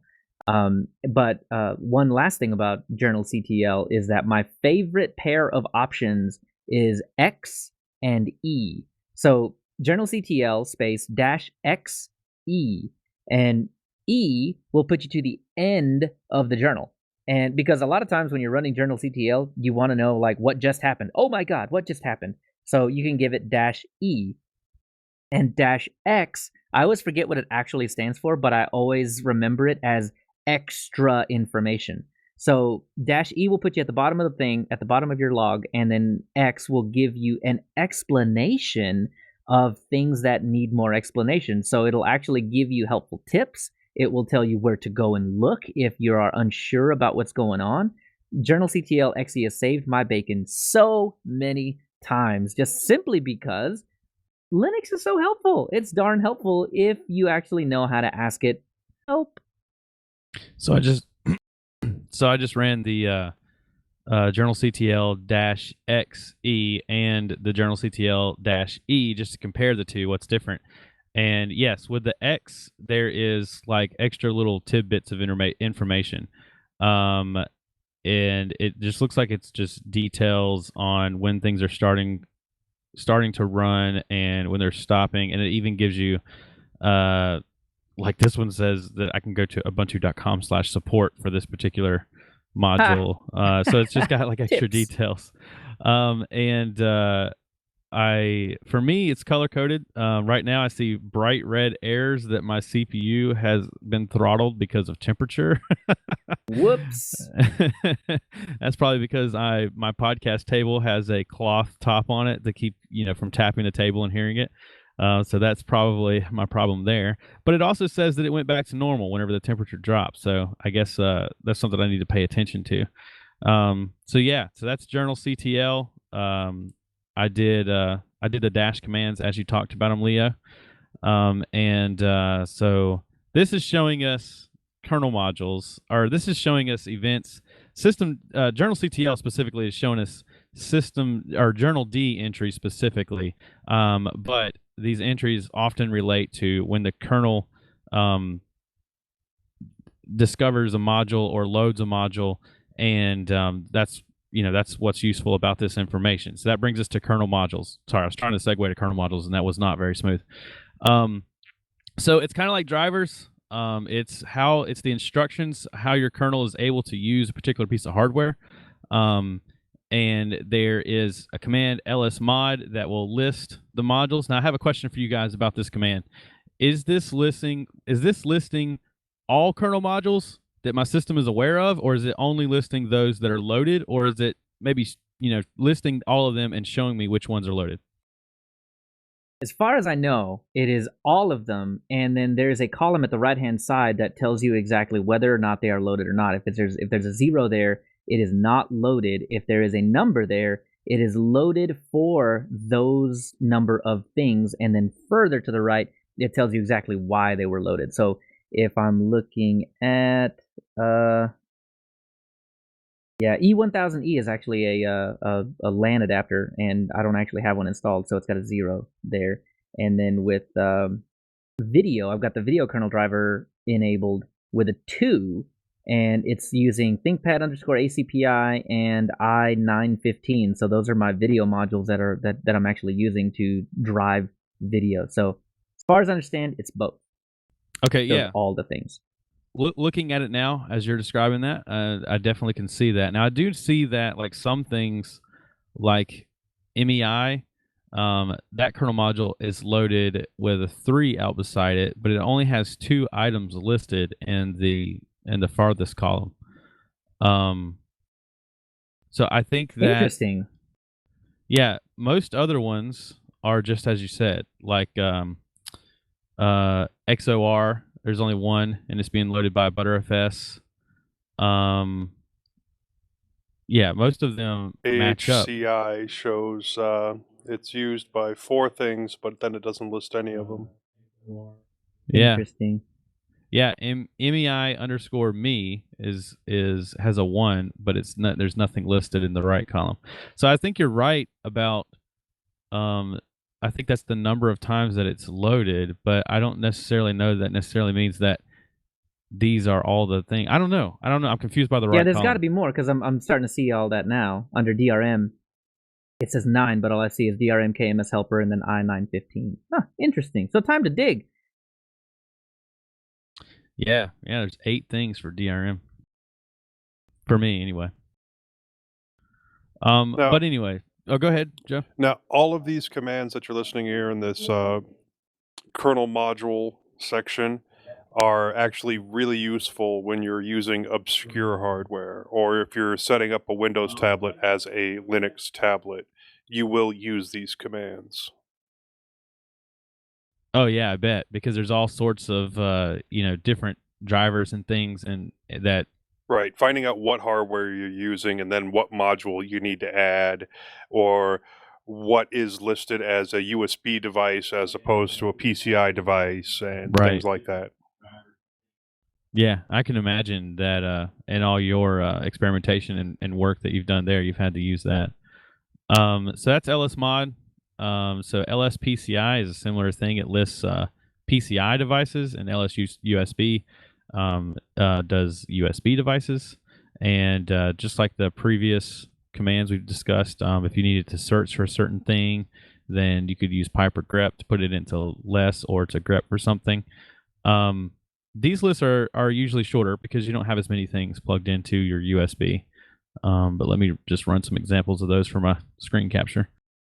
Well, while you're doing that, just know that LSPCI and LSUSB will display the hardware that you've plugged into your machine regardless of whether or not the hardware is working. So it actually reads off of the hardware device to give you a name and like a revision of that hardware and all of that other kind of stuff, as well as the order in which it was loaded. So those come in really, really handy when you're trying to troubleshoot, like, oh, I just plugged in this USB thing, but it's not working, or I don't know how to find it, or whatever. But the really interesting thing about that is that you can just copy paste the name of that device into Google or whatever, and there's a good chance that you'll find some information about it. Or throw Linux on the end of that, and betcha anything, someone else has had the same issue. Now, something that you probably won't find useful for the test, but other people would probably find useful for finding devices, is the command amixer, which gives you all of your audio devices.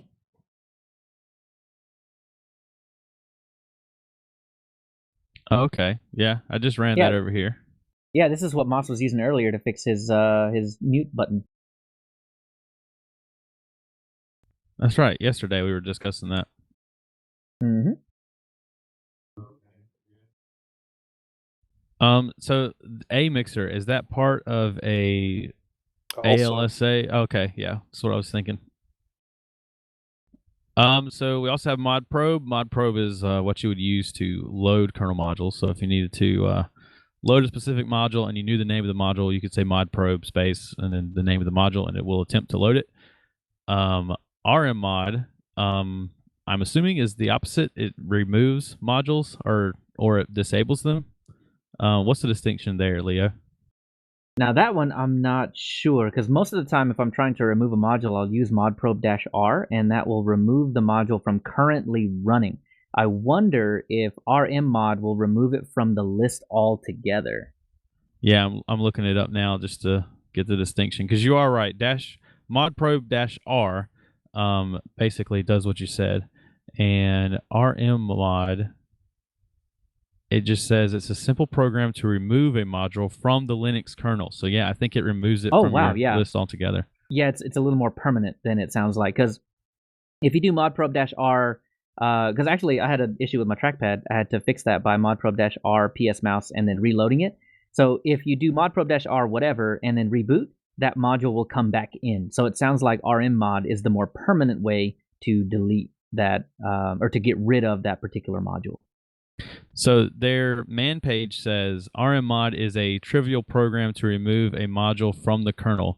Most users will want to use modprobe with the -r option instead. Yeah. Okay. So yeah, that gives credence to what we're talking about then. Good. That's the Unix way, though, isn't it? You write an entire program just to do one thing, and that's it.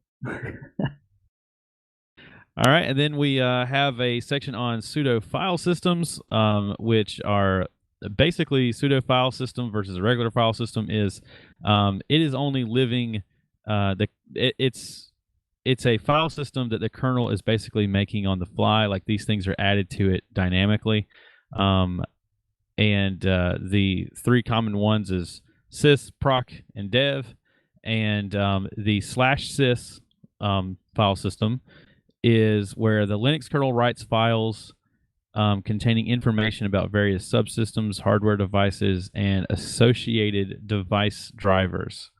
The /proc is this is for running processes. So if you look in the /proc and do an ls, you'll actually see process numbers in there, and that's because the kernel has made files for every process that's running and all the details that it has on those processes. The /dev is for hardware. This is where the file system Linux sees hardware as a file, and the udev service maps hardware to files in the /dev. It does this based on rules files. So depending on your operating system, you could see a /etc/udev/rules.d or a lib/udev/rules.d. And here there is files called rules, and like it'll say yada yada dot rules, and or like eth0.rules or something like that. And this is a document that contains the instructions on how to load a specific module in a certain way. I feel like I'm not describing that well. Did I do okay on that? That seems pretty good. I mean, I think in this test you're really just looking at a high. What's the word I'm looking for? Like bird's eye view of what these things actually are. So yeah, I mean that's where the rules live. I think that's pretty much what you've got to know about it for at least the LPIC 1. When you get to LPIC 2, they might actually dive into that a little bit deeper. But yeah, when you were describing proc and dev, it just reminds me a lot of the way that I explain to my students, because you hear all the time. Well, I don't. Depending on how far you dig into the Linux rabbit hole of people talking about how Linux works and stuff, because I had mentioned the Unix way. So like, if you get down deep enough to hear people talk about the Unix way, then you're deep enough to hear people talk about how everything in Linux is a file, and Right. that is a very hairy statement. But it's a very, oh, what's the word I'm trying to say here? I mean, Not works. inaccurate. It's not inaccurate, but there's way more to it than that. But the way that I describe what that actually means to students is I go into the proc directory and I do an ls, and we see those process IDs that you were talking about, and then we just talk a little bit about what exactly that is. And yeah, Linux goes so far as to create every single process, a file for every single process. And if you were to delete that file, you would essentially be killing that process. There's a more elegant way called kill, but obviously that is just a ham-fisted way to get about that. And same with dev. You've got you have SDA link listed down there, and yeah, I mean, every single drive that you have, there is a file. And while I guess you could try and delete SDA, it wouldn't actually get rid of anything on the disk itself. It would just kind of remove it away from what Linux can see, if you're actually capable of removing it, which I don't know that it would be trivial to do so. But either way, yeah, it just reminded me of the whole everything in Linux is a file thing. But what you've got there is actually pretty good. Yeah.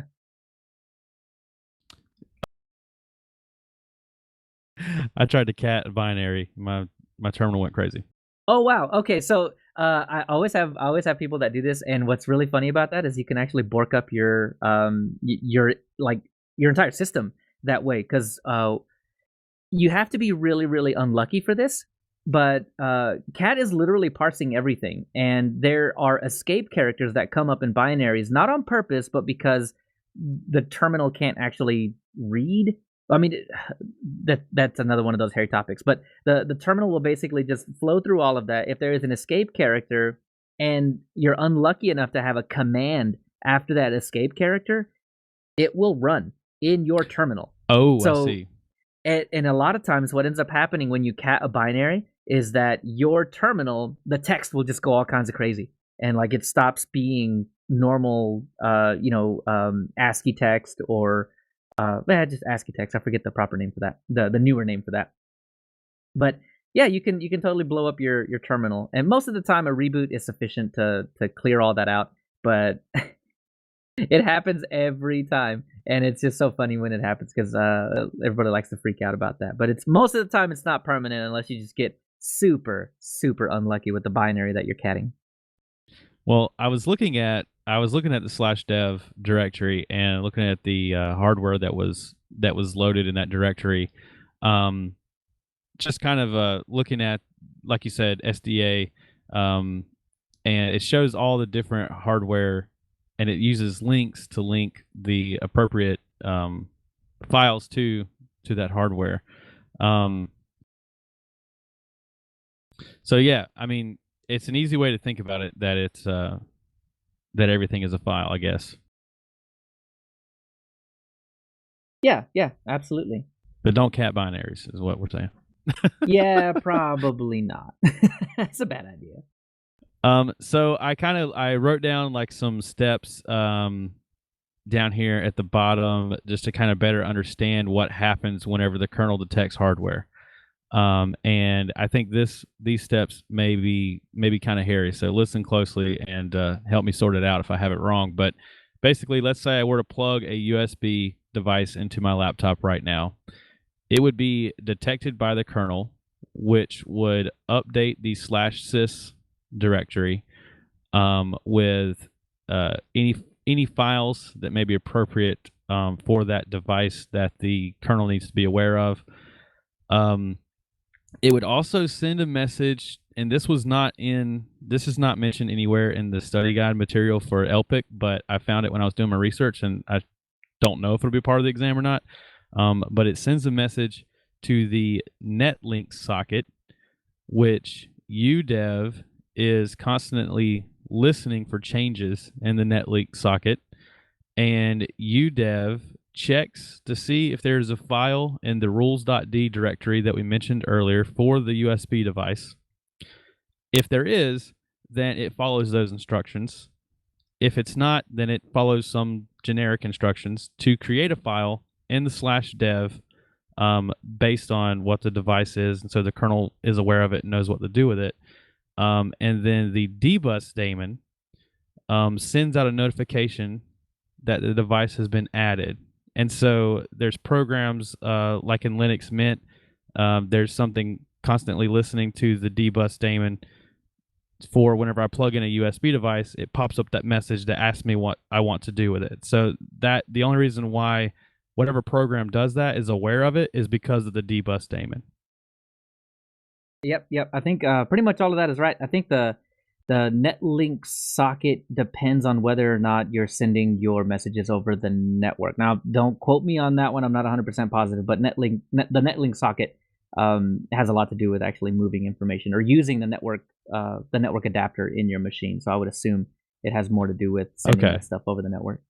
I know that it wasn't. I found that whenever I was like trying to sort out the stuff that I had learned from the class, and whenever I was researching like how UDEV is revealed the information, that information has changed by the kernel. I know that the netlink socket thing came up, so I added it to my notes, but I don't actually think that'll be on the test at all. Yeah, probably not. And it may have to do with if you're adding like a USB Ethernet card or something like that, where the netlink socket is really used.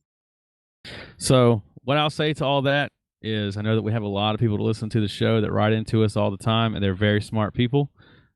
Any tips or information that you could give me on how to better understand this would be great. I feel pretty good about this section of the test. I don't think this is where I'm going to struggle. But I also think that, like you said, the LPIC 1 is pretty high level. I think as long as you understand what sys is compared to proc compared to dev, what the D message does, what journal CTL does, and your standard list, mod PCI and USB. I think that's the key takeaways to this section of the exam. I think I'll be pretty comfortable with that. But if we do more of these between now and whenever I take my exam, any feedback that anybody's willing to write in and let us know, I would appreciate. Yeah, absolutely. I think we should do a lot more of this, to be honest with you, because I mean, I know there are some people out there listening to the show that are going to groan and talk about how deep divey this is and it's too deep or whatever. But I certainly know that there are people that didn't know some of these things and are now walking away a little bit smarter. So we haven't done a command line deep dive in a while. So yeah, really. And I'll tell you my perspective on it. I've been using Linux for 10 years, but most of it was following tutorials on YouTube, and I didn't really know it at this, level. I mean, I've felt comfortable with Linux for a long time, but I didn't always know why what I was doing did what it did. You know what I mean? I just knew that based on practice and based on my experience of doing said thing, that whenever you do that, this is what happens. You know what I mean? This is kind of forcing me to learn more about why things do the things they do. Like, for example, I didn't know until last year why the numbering system for modifying a file was the way it was based on the bits for the R, W, and the X, bits. Oh, yeah, we need to do one about permissions. That's a good one. That's another one that's on the exam, so we can definitely do that one. But for years, I just knew that's what 755 did. I knew that's what 777 did. I knew the key ones, and I never knew why that was the way it was. And then I know it was like 2.5 to 3 years ago, because it was whenever I took over, when I moved into the new job I have now.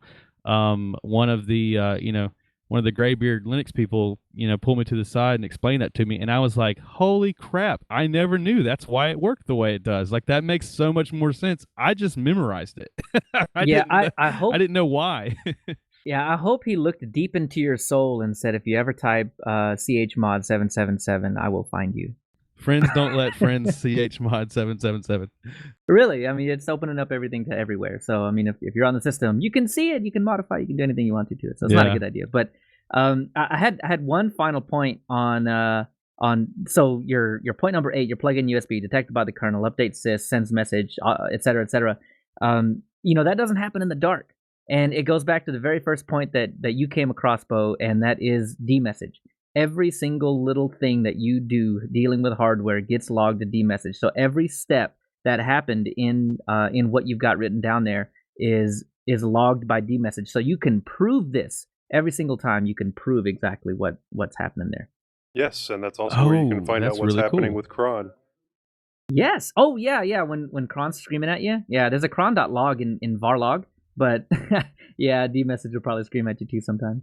Journal CTL will certainly scream at you for That's sure. what I meant. Journal CTL Yeah, is journal a good CTL. place to troubleshoot what's happening with any of your cron scripts. Yeah, and Joe, you were talking about a hardware problem that a cron not RM mod, cron we just talked about it. Mod probe R, and then mod probe again might actually fix. I can't remember what problem you were talking about. It's probably a while back. Oh, no, we were talking about Bo's laptop having two graphics drivers that were both trying to load, and since one of them had already loaded, the second one wouldn't load. Oh, okay, got it. Yeah. And the only reason I know about that is because I have, hybrid graphics, and I've seen that issue before. So that means my laptop's probably not using my hybrid graphics then, right? That would probably be correct. I mean, if it's NVIDIA, then you just load up the NVIDIA software, and it'll tell you whether or not it's running. NVIDIA X server settings. We need to look into that more, because this is a System 76 and it's the Intel hybrid graphics. So I would think that it would be mine designed to run out has- of the box. But I'm not running POP, so maybe I am running their additional software though. They have a System 76 like hardware additional software that you can download. I am just running that. upgrade to kernel 5.5 and see if it works. I'll do that. Ooh, I will try that. good luck. Works great for me. I hope it works great for you. Otherwise, I have written myself a little tutorial on how to get the hybrid graphics working between Intel and NVIDIA, and I can share that with you. Yeah, it'd be awesome. Yeah. Anyway, thank you guys for going over this with me. It went quicker than I thought it was, but I think I've got this section down pretty good as far as what they're going to ask on the exam. And I'll have to look at my list to see what the next one would be, but it probably won't be quite as dry. Might be a little bit more fun. Yeah, definitely. More is better. I love this stuff. So yeah, keep it coming. Keep it coming. All right, well, that'll do it for all of that command line-ness, and we'll head down to vibrations from the ether.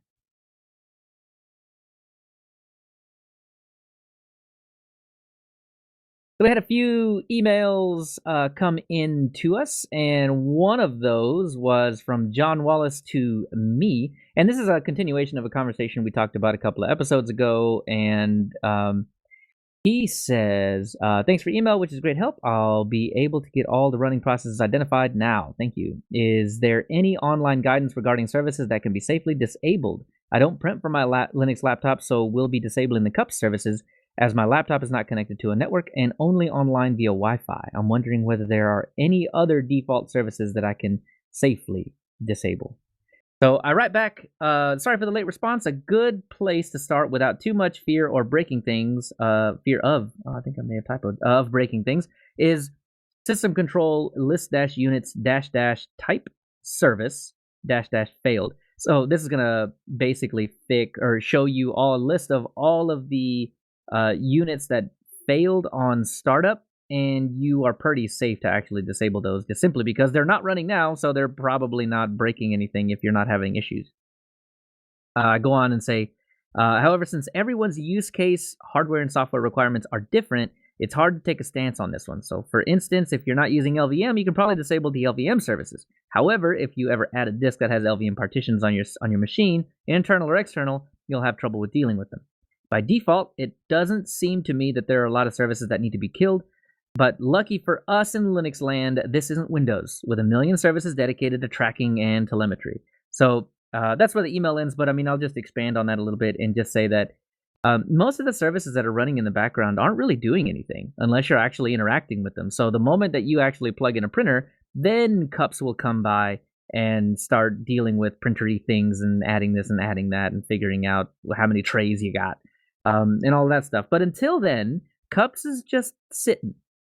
So I don't know. I mean, certainly having a cleaner system is always something to strive for, but I don't know exactly how much, uh, I guess, CPU time or battery life you would save by disabling them. But, does anybody know of like a list? Because this is a very Windows idea. Yeah. I remember doing exactly this in Windows. Yeah, I don't think there really is a list or anything like that in Linux. If I wanted a really pared down system that way and was interested in, just making it smaller, I'd probably just start with a lighter distro and then build it up as opposed to taking a heavier distro and paring it down. Well, I don't know.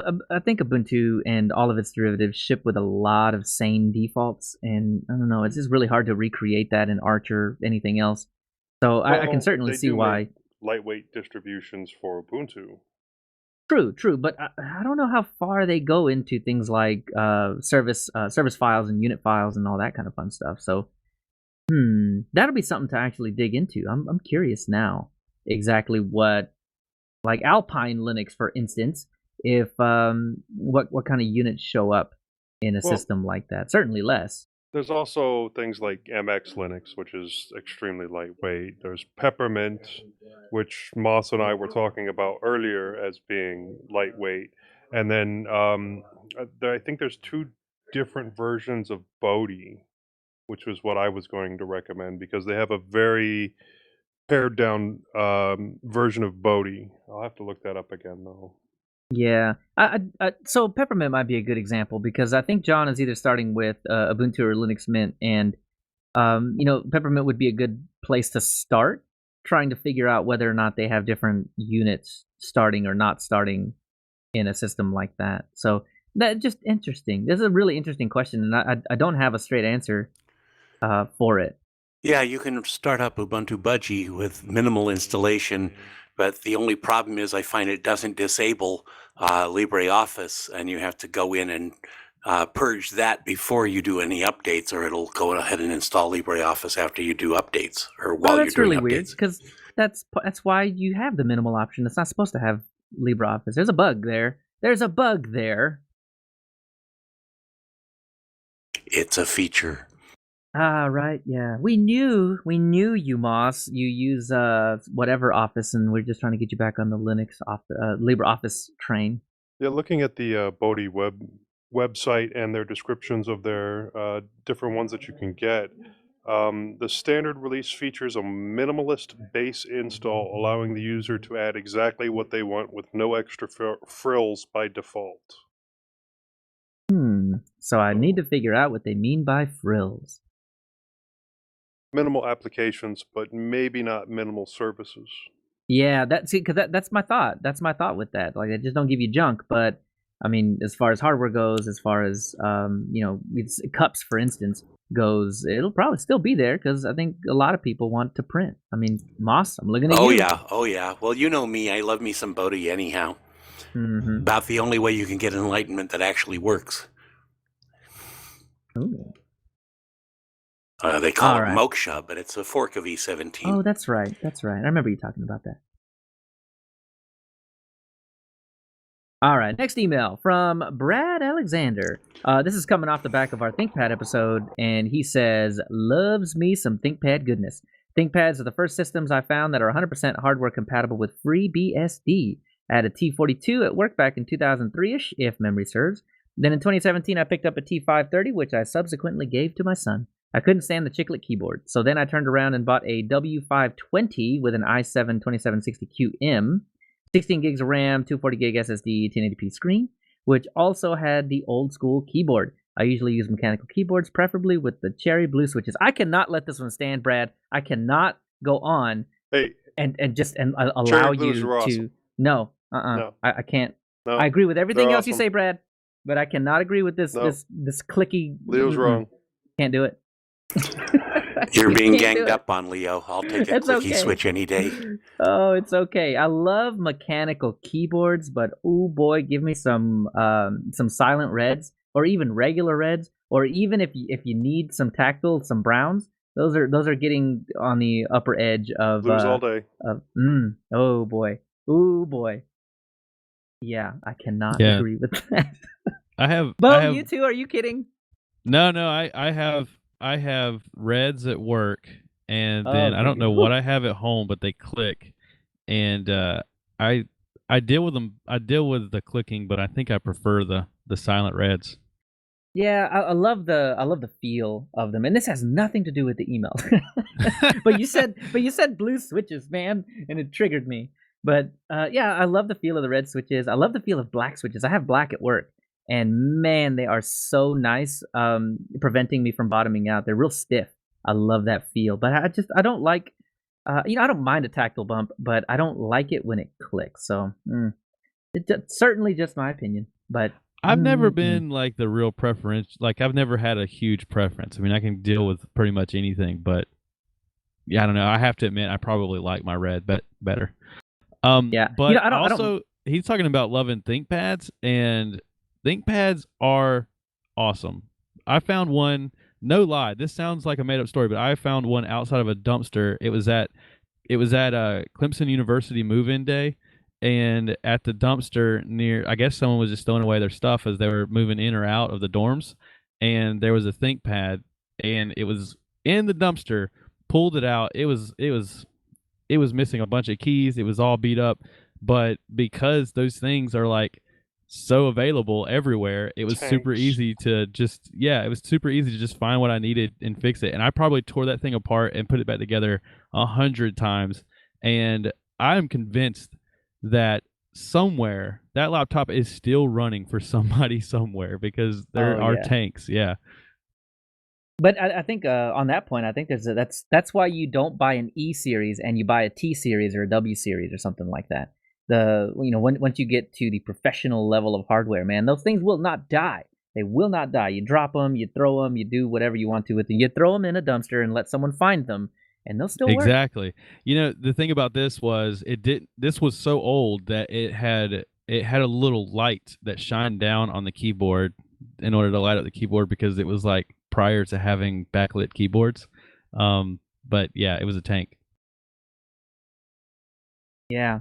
Well, see, this is what happens when you trigger me with cherry blue switches. So back on topic.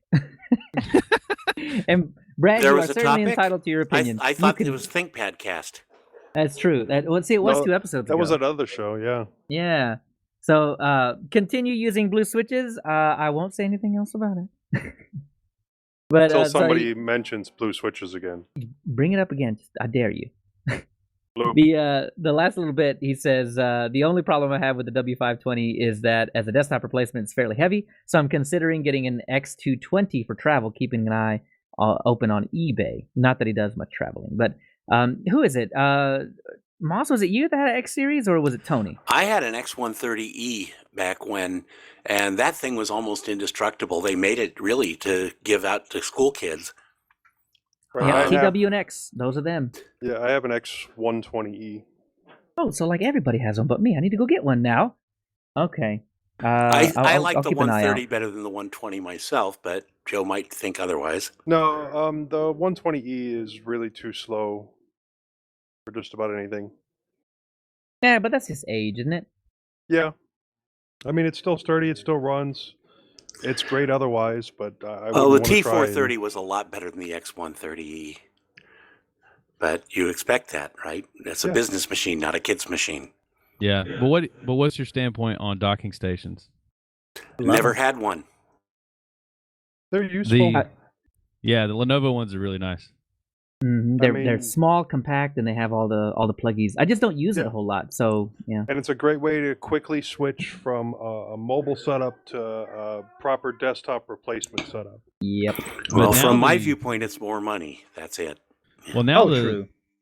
I don't know if it's in every one of them. They may have some that still take docking stations, but I know like in the 470s and a lot of those, they have USB-C now. So I don't even know if they have a docking station on the bottom. No, not on the bottom anymore. Most laptops that I've seen don't anymore, not even the business class ones. But you got so many good options in USB-C though. Yeah. Exactly. Mm-hmm. My problem with ThinkPads is finding one big enough. I need the whole keyboard, and the whole big screen. You want that W series then? Those go up to 17-inch, I think.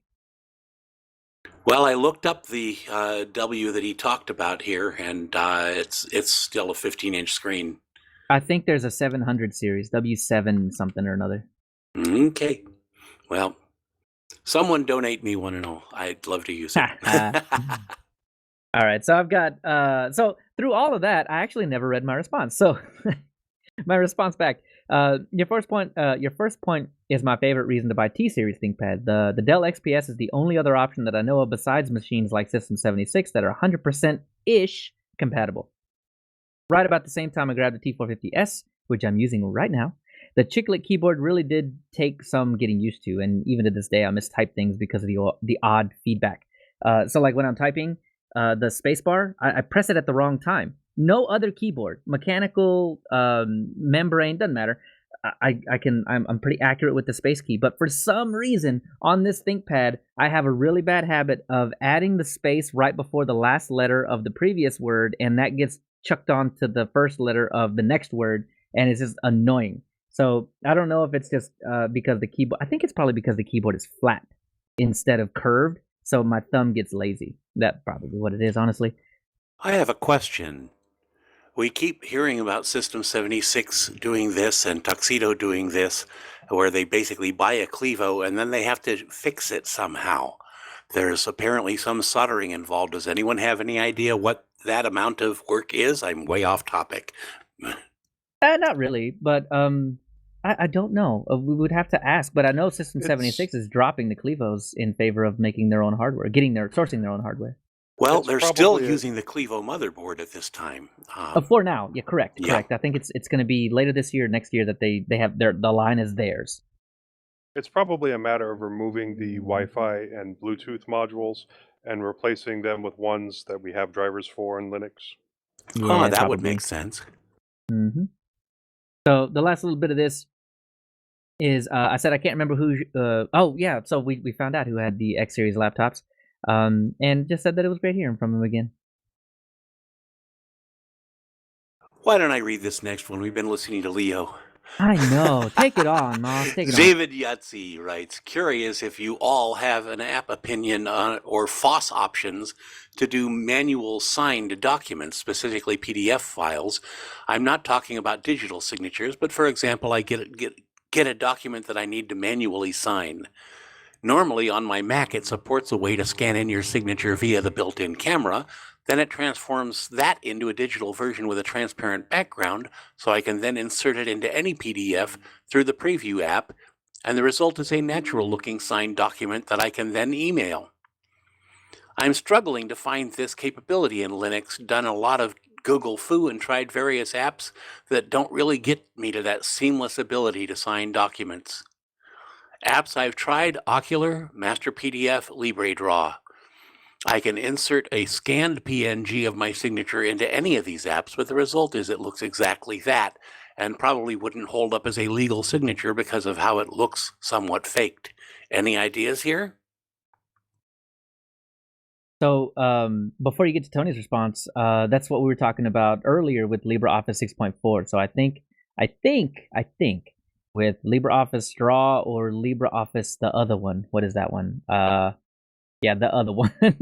I think 6.4 has given you the features to be able to deal with this. Yeah, in the past I've done crazy things like take a picture of my signature, put it up on my computer, blow it up in GIMP, and then slowly get rid of all the white space. Oh and wow, just you leave went the to town black. on that. Yeah, well, it worked. Hey, It wasn't that's- easy. Well, I have one of those Intuos, not the expensive drawing tablets, but the cheaper ones, and I've used that in GIMP to sign, or Krita. But I see what he's saying about being able to scan it and then it be transparent background and put it in. That is a nice feature, and hopefully that's resolved in the new LibreOffice, but I don't know for sure. Yep, testing. So which Tony made this response? Hughes. Well, I'll read it for Tony then. After spending a few minutes practicing Google Foo also, I think I found a solution that would work for what you're trying to do. Below are instructions taken from, and there's a link in the show notes. Having said that, I think the insert image method will hold up also. Yeah, there was like a page of stuff that was sent in the email, so but that all came from that link. So check out the link if you're interested in the solution to that. Okay.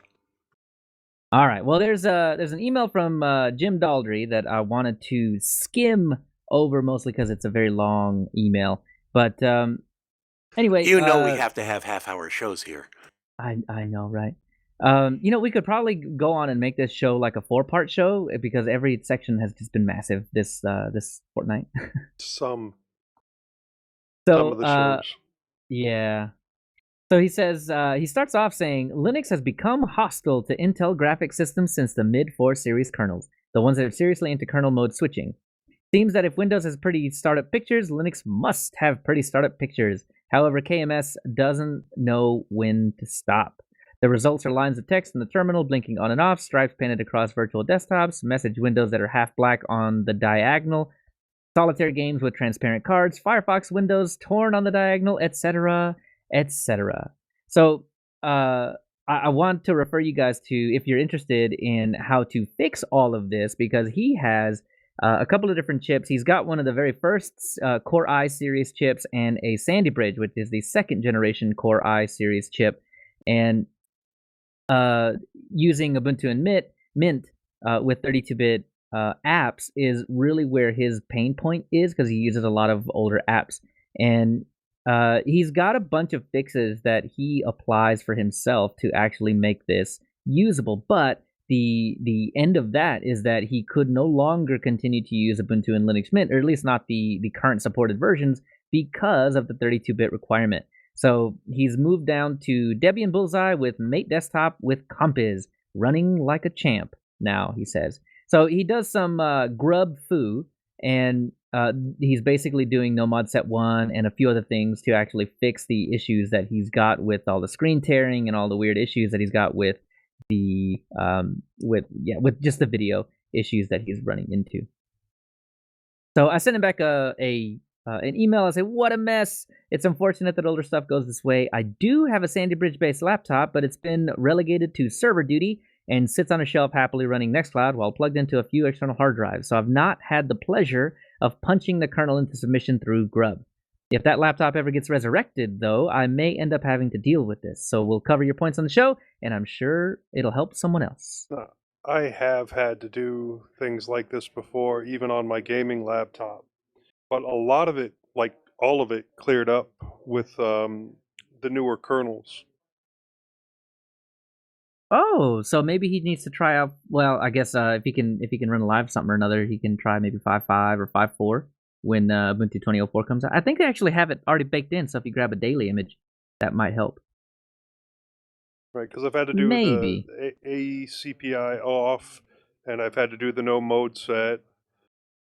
But yeah, now Actually, yeah. Now that you mention it, I did used to have to do ACPI off because my brightness wouldn't work with the function keys on that HP laptop until I did that. right, Huh, and using that's right, ACPI flashbacks. off like messes up your ability to use the power key correctly and for it to go to sleep and come back. And it was nice when everything started working. Yeah, really. Okay, well, so yeah, try new kernel. Maybe that will flesh out some of those issues. All right, well, that's it for the what is, I can never remember the name of the section. Vibrations Scroll down. from the ether. Vibrations. Yeah, that's it for vibrations from the ether. Let's check this out, and here's some of these cool recommendations. So Moss, let's start with you. You got Paper WM. What is this? I have no idea, but it showed up in its FOSS, and it looked like something some people might want to be looking at. It's a tiling window manager for GNOME, Paper WM. It's similar to the Regolith project. It's a GNOME shell extension providing scrollable tiling of windows and per monitor space workspaces, inspired by paper notebooks and tiling window managers. It supports GNOME Shell 3.28 to 3.34. Also supports both X11 and Wayland. It's written in JavaScript. There's how to install it, and there are some caveats about it not running in Ubuntu unless you do something, and that something only works in the latest versions of Ubuntu. So Interesting. So if you it's a want to fun dip your little thing, toes, yeah, if you want to dip your toes into tiling window managers without actually installing a tiling window manager, this might be it. Just only works for GNOME though. Yep, it's Yeah. strictly it's an experimental GNOME extension.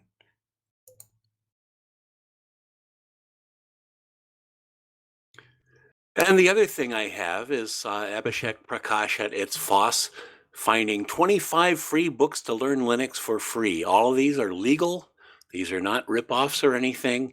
And he's got it broken into categories: free materials to learn Linux for absolute beginners, free Linux ebooks for beginners to advanced, free ebooks to learn Linux command line and shell scripting. And it's a really good article. For free ebooks for sysadmins is the fourth section. And yeah, Abhishek usually gets these things right, and it's worth paying some attention to, even if you're an idiot like me.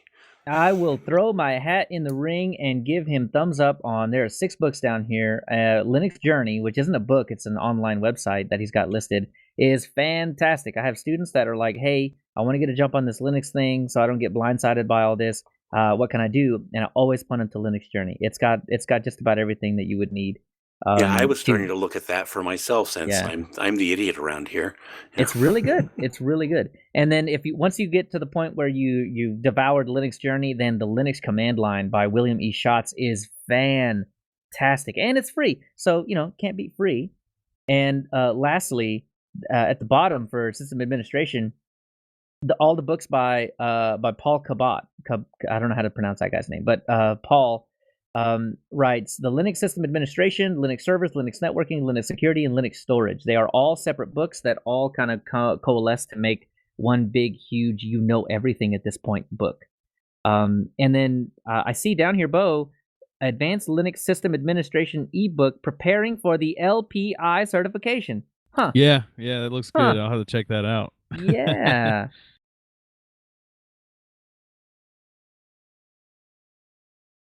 All right. Well, Joe, what do you got? What are we checking out now?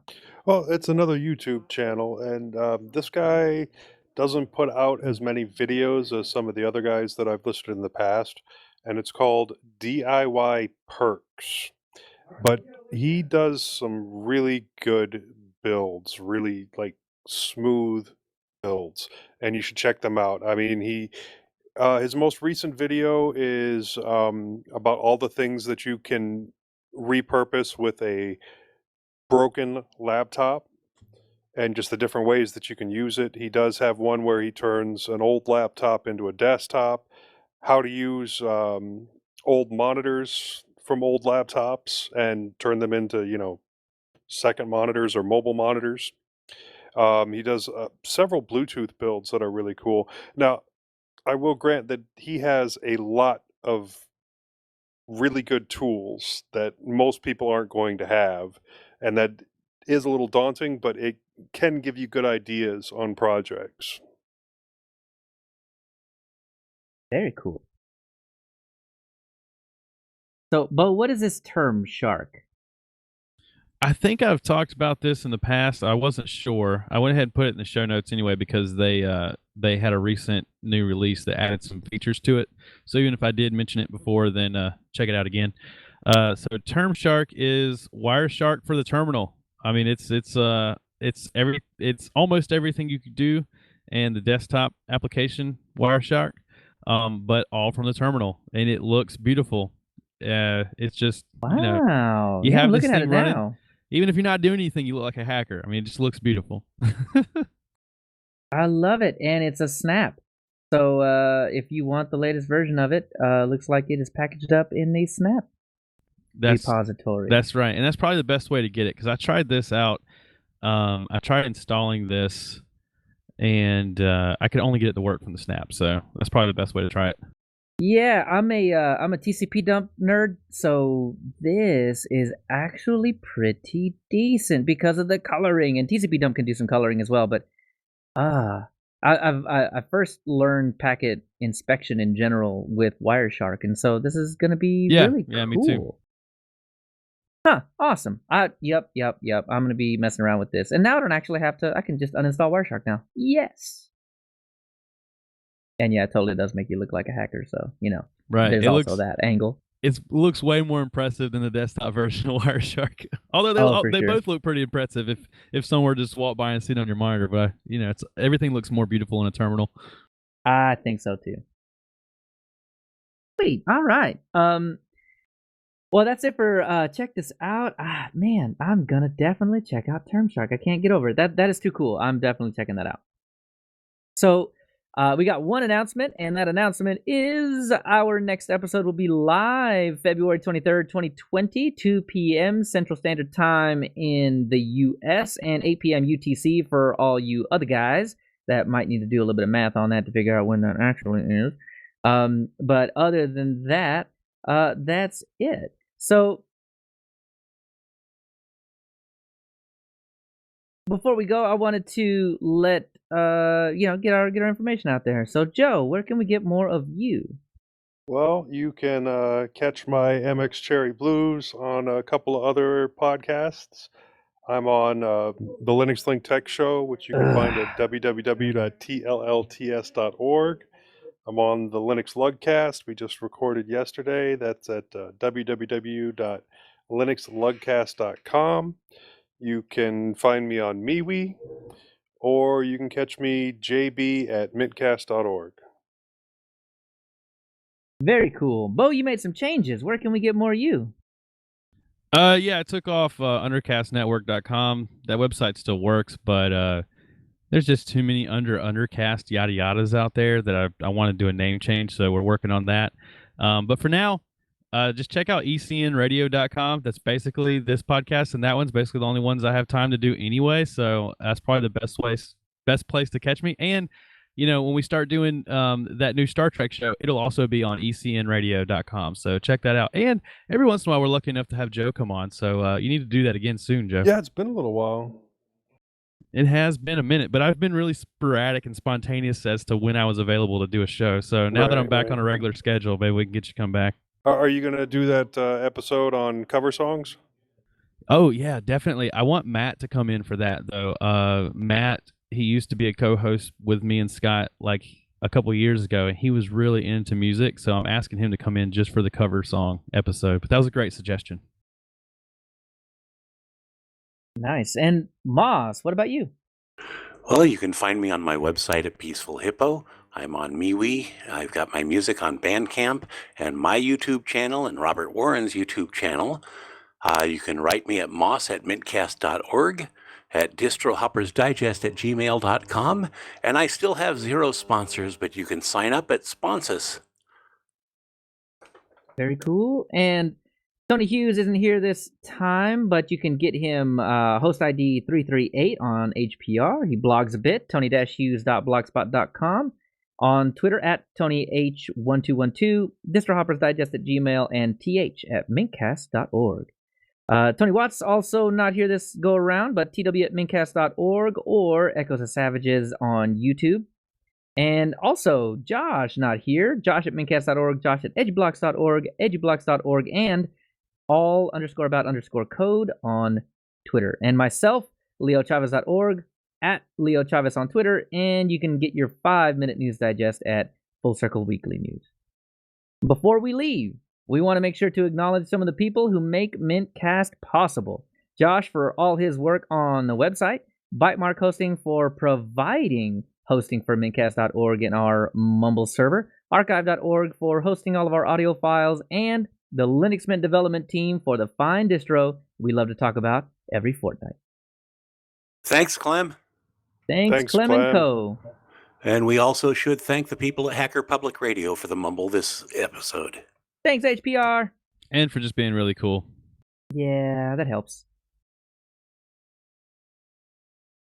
All right, well, so much for a short show. Yeah. Well, yeah. Right? We just kept talking. we keep subtracting people and adding time. Yeah, what's up with that? All right, I'm This pressing is stop actually Yeah, now. I've the got to skinniest press group. stop here because mine has been goofing up so much. I've had to close and reopen Mumble several times. Okay. Yeah, I'll go ahead and stop here as well. Export audio. What show is this? 328? 328. A little bit of camel case. I had a fudge. I didn't talk about it whenever you guys were talking about how your recordings messed up, but mine did too. I had to stop for just a split second and start it back. Oh no! That'll be fun. Yeah, but Yeah, and I started a couple seconds late. it's no big deal. So you said, Joe, you said you had a problem where it was stuttering in one part. Do you remember what you were talking about? No, yeah, I do. Like basically my desktop locked up. I could still hear you talking, but I could not do anything on my desktop, so I had to pull out my phone, SSH into my laptop, and kill the other application that I was running. That's hilarious. So hopefully it didn't cause a slowdown with Audacity. So hopefully there's not an issue there. But if you notice that my time slips like halfway through the show, then that's Yeah. what it is. So it was when I was talking, Yes. and it was when I was describing what I'd been doing the last week or whatever. It was right before the innards section. Yeah, so it was in your biweekly. Okay, so it was in my bi-weekly. Okay, so if your time is off, then I'll know that that's where I can adjust it to make it Yep. right. Okay, I got it. Hey, Bo, I know you haven't been. You've been around since we've been splitting the show, but I don't know if you've been around while we talked about what we split. So, do you have any questions on that or anything? I was planning on just listening to the next one, but any insight you can give me would be great. So, I did update the what is it? The podcast production whatever one.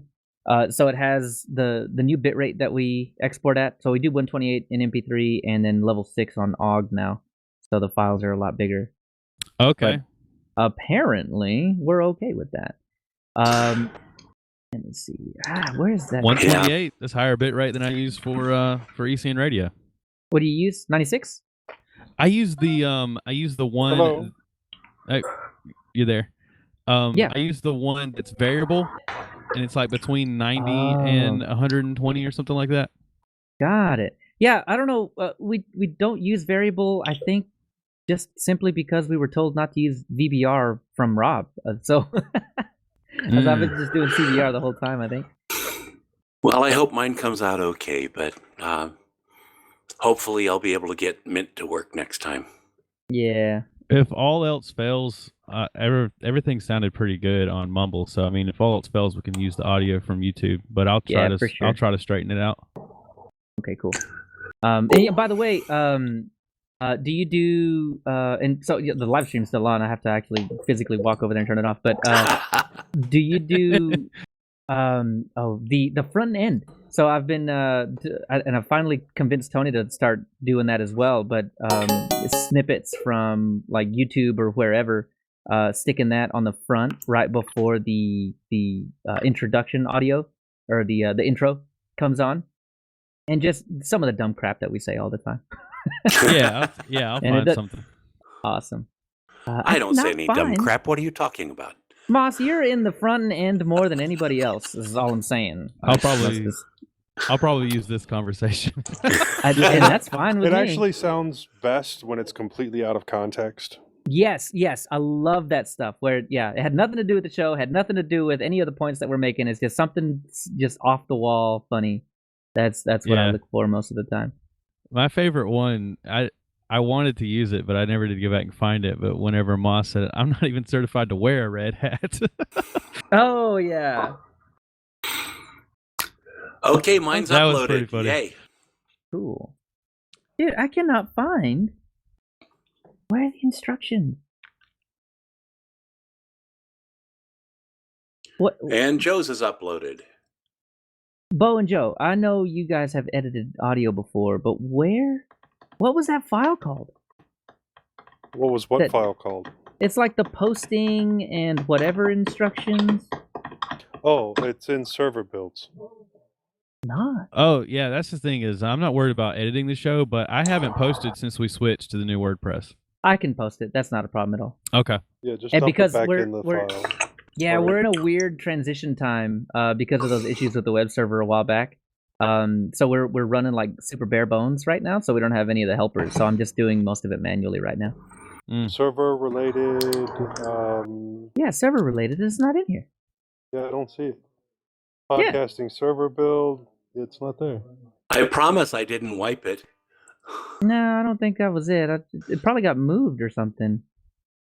I'm looking Oh. in the parent folder right now. I'll post any questions I have in the Discord.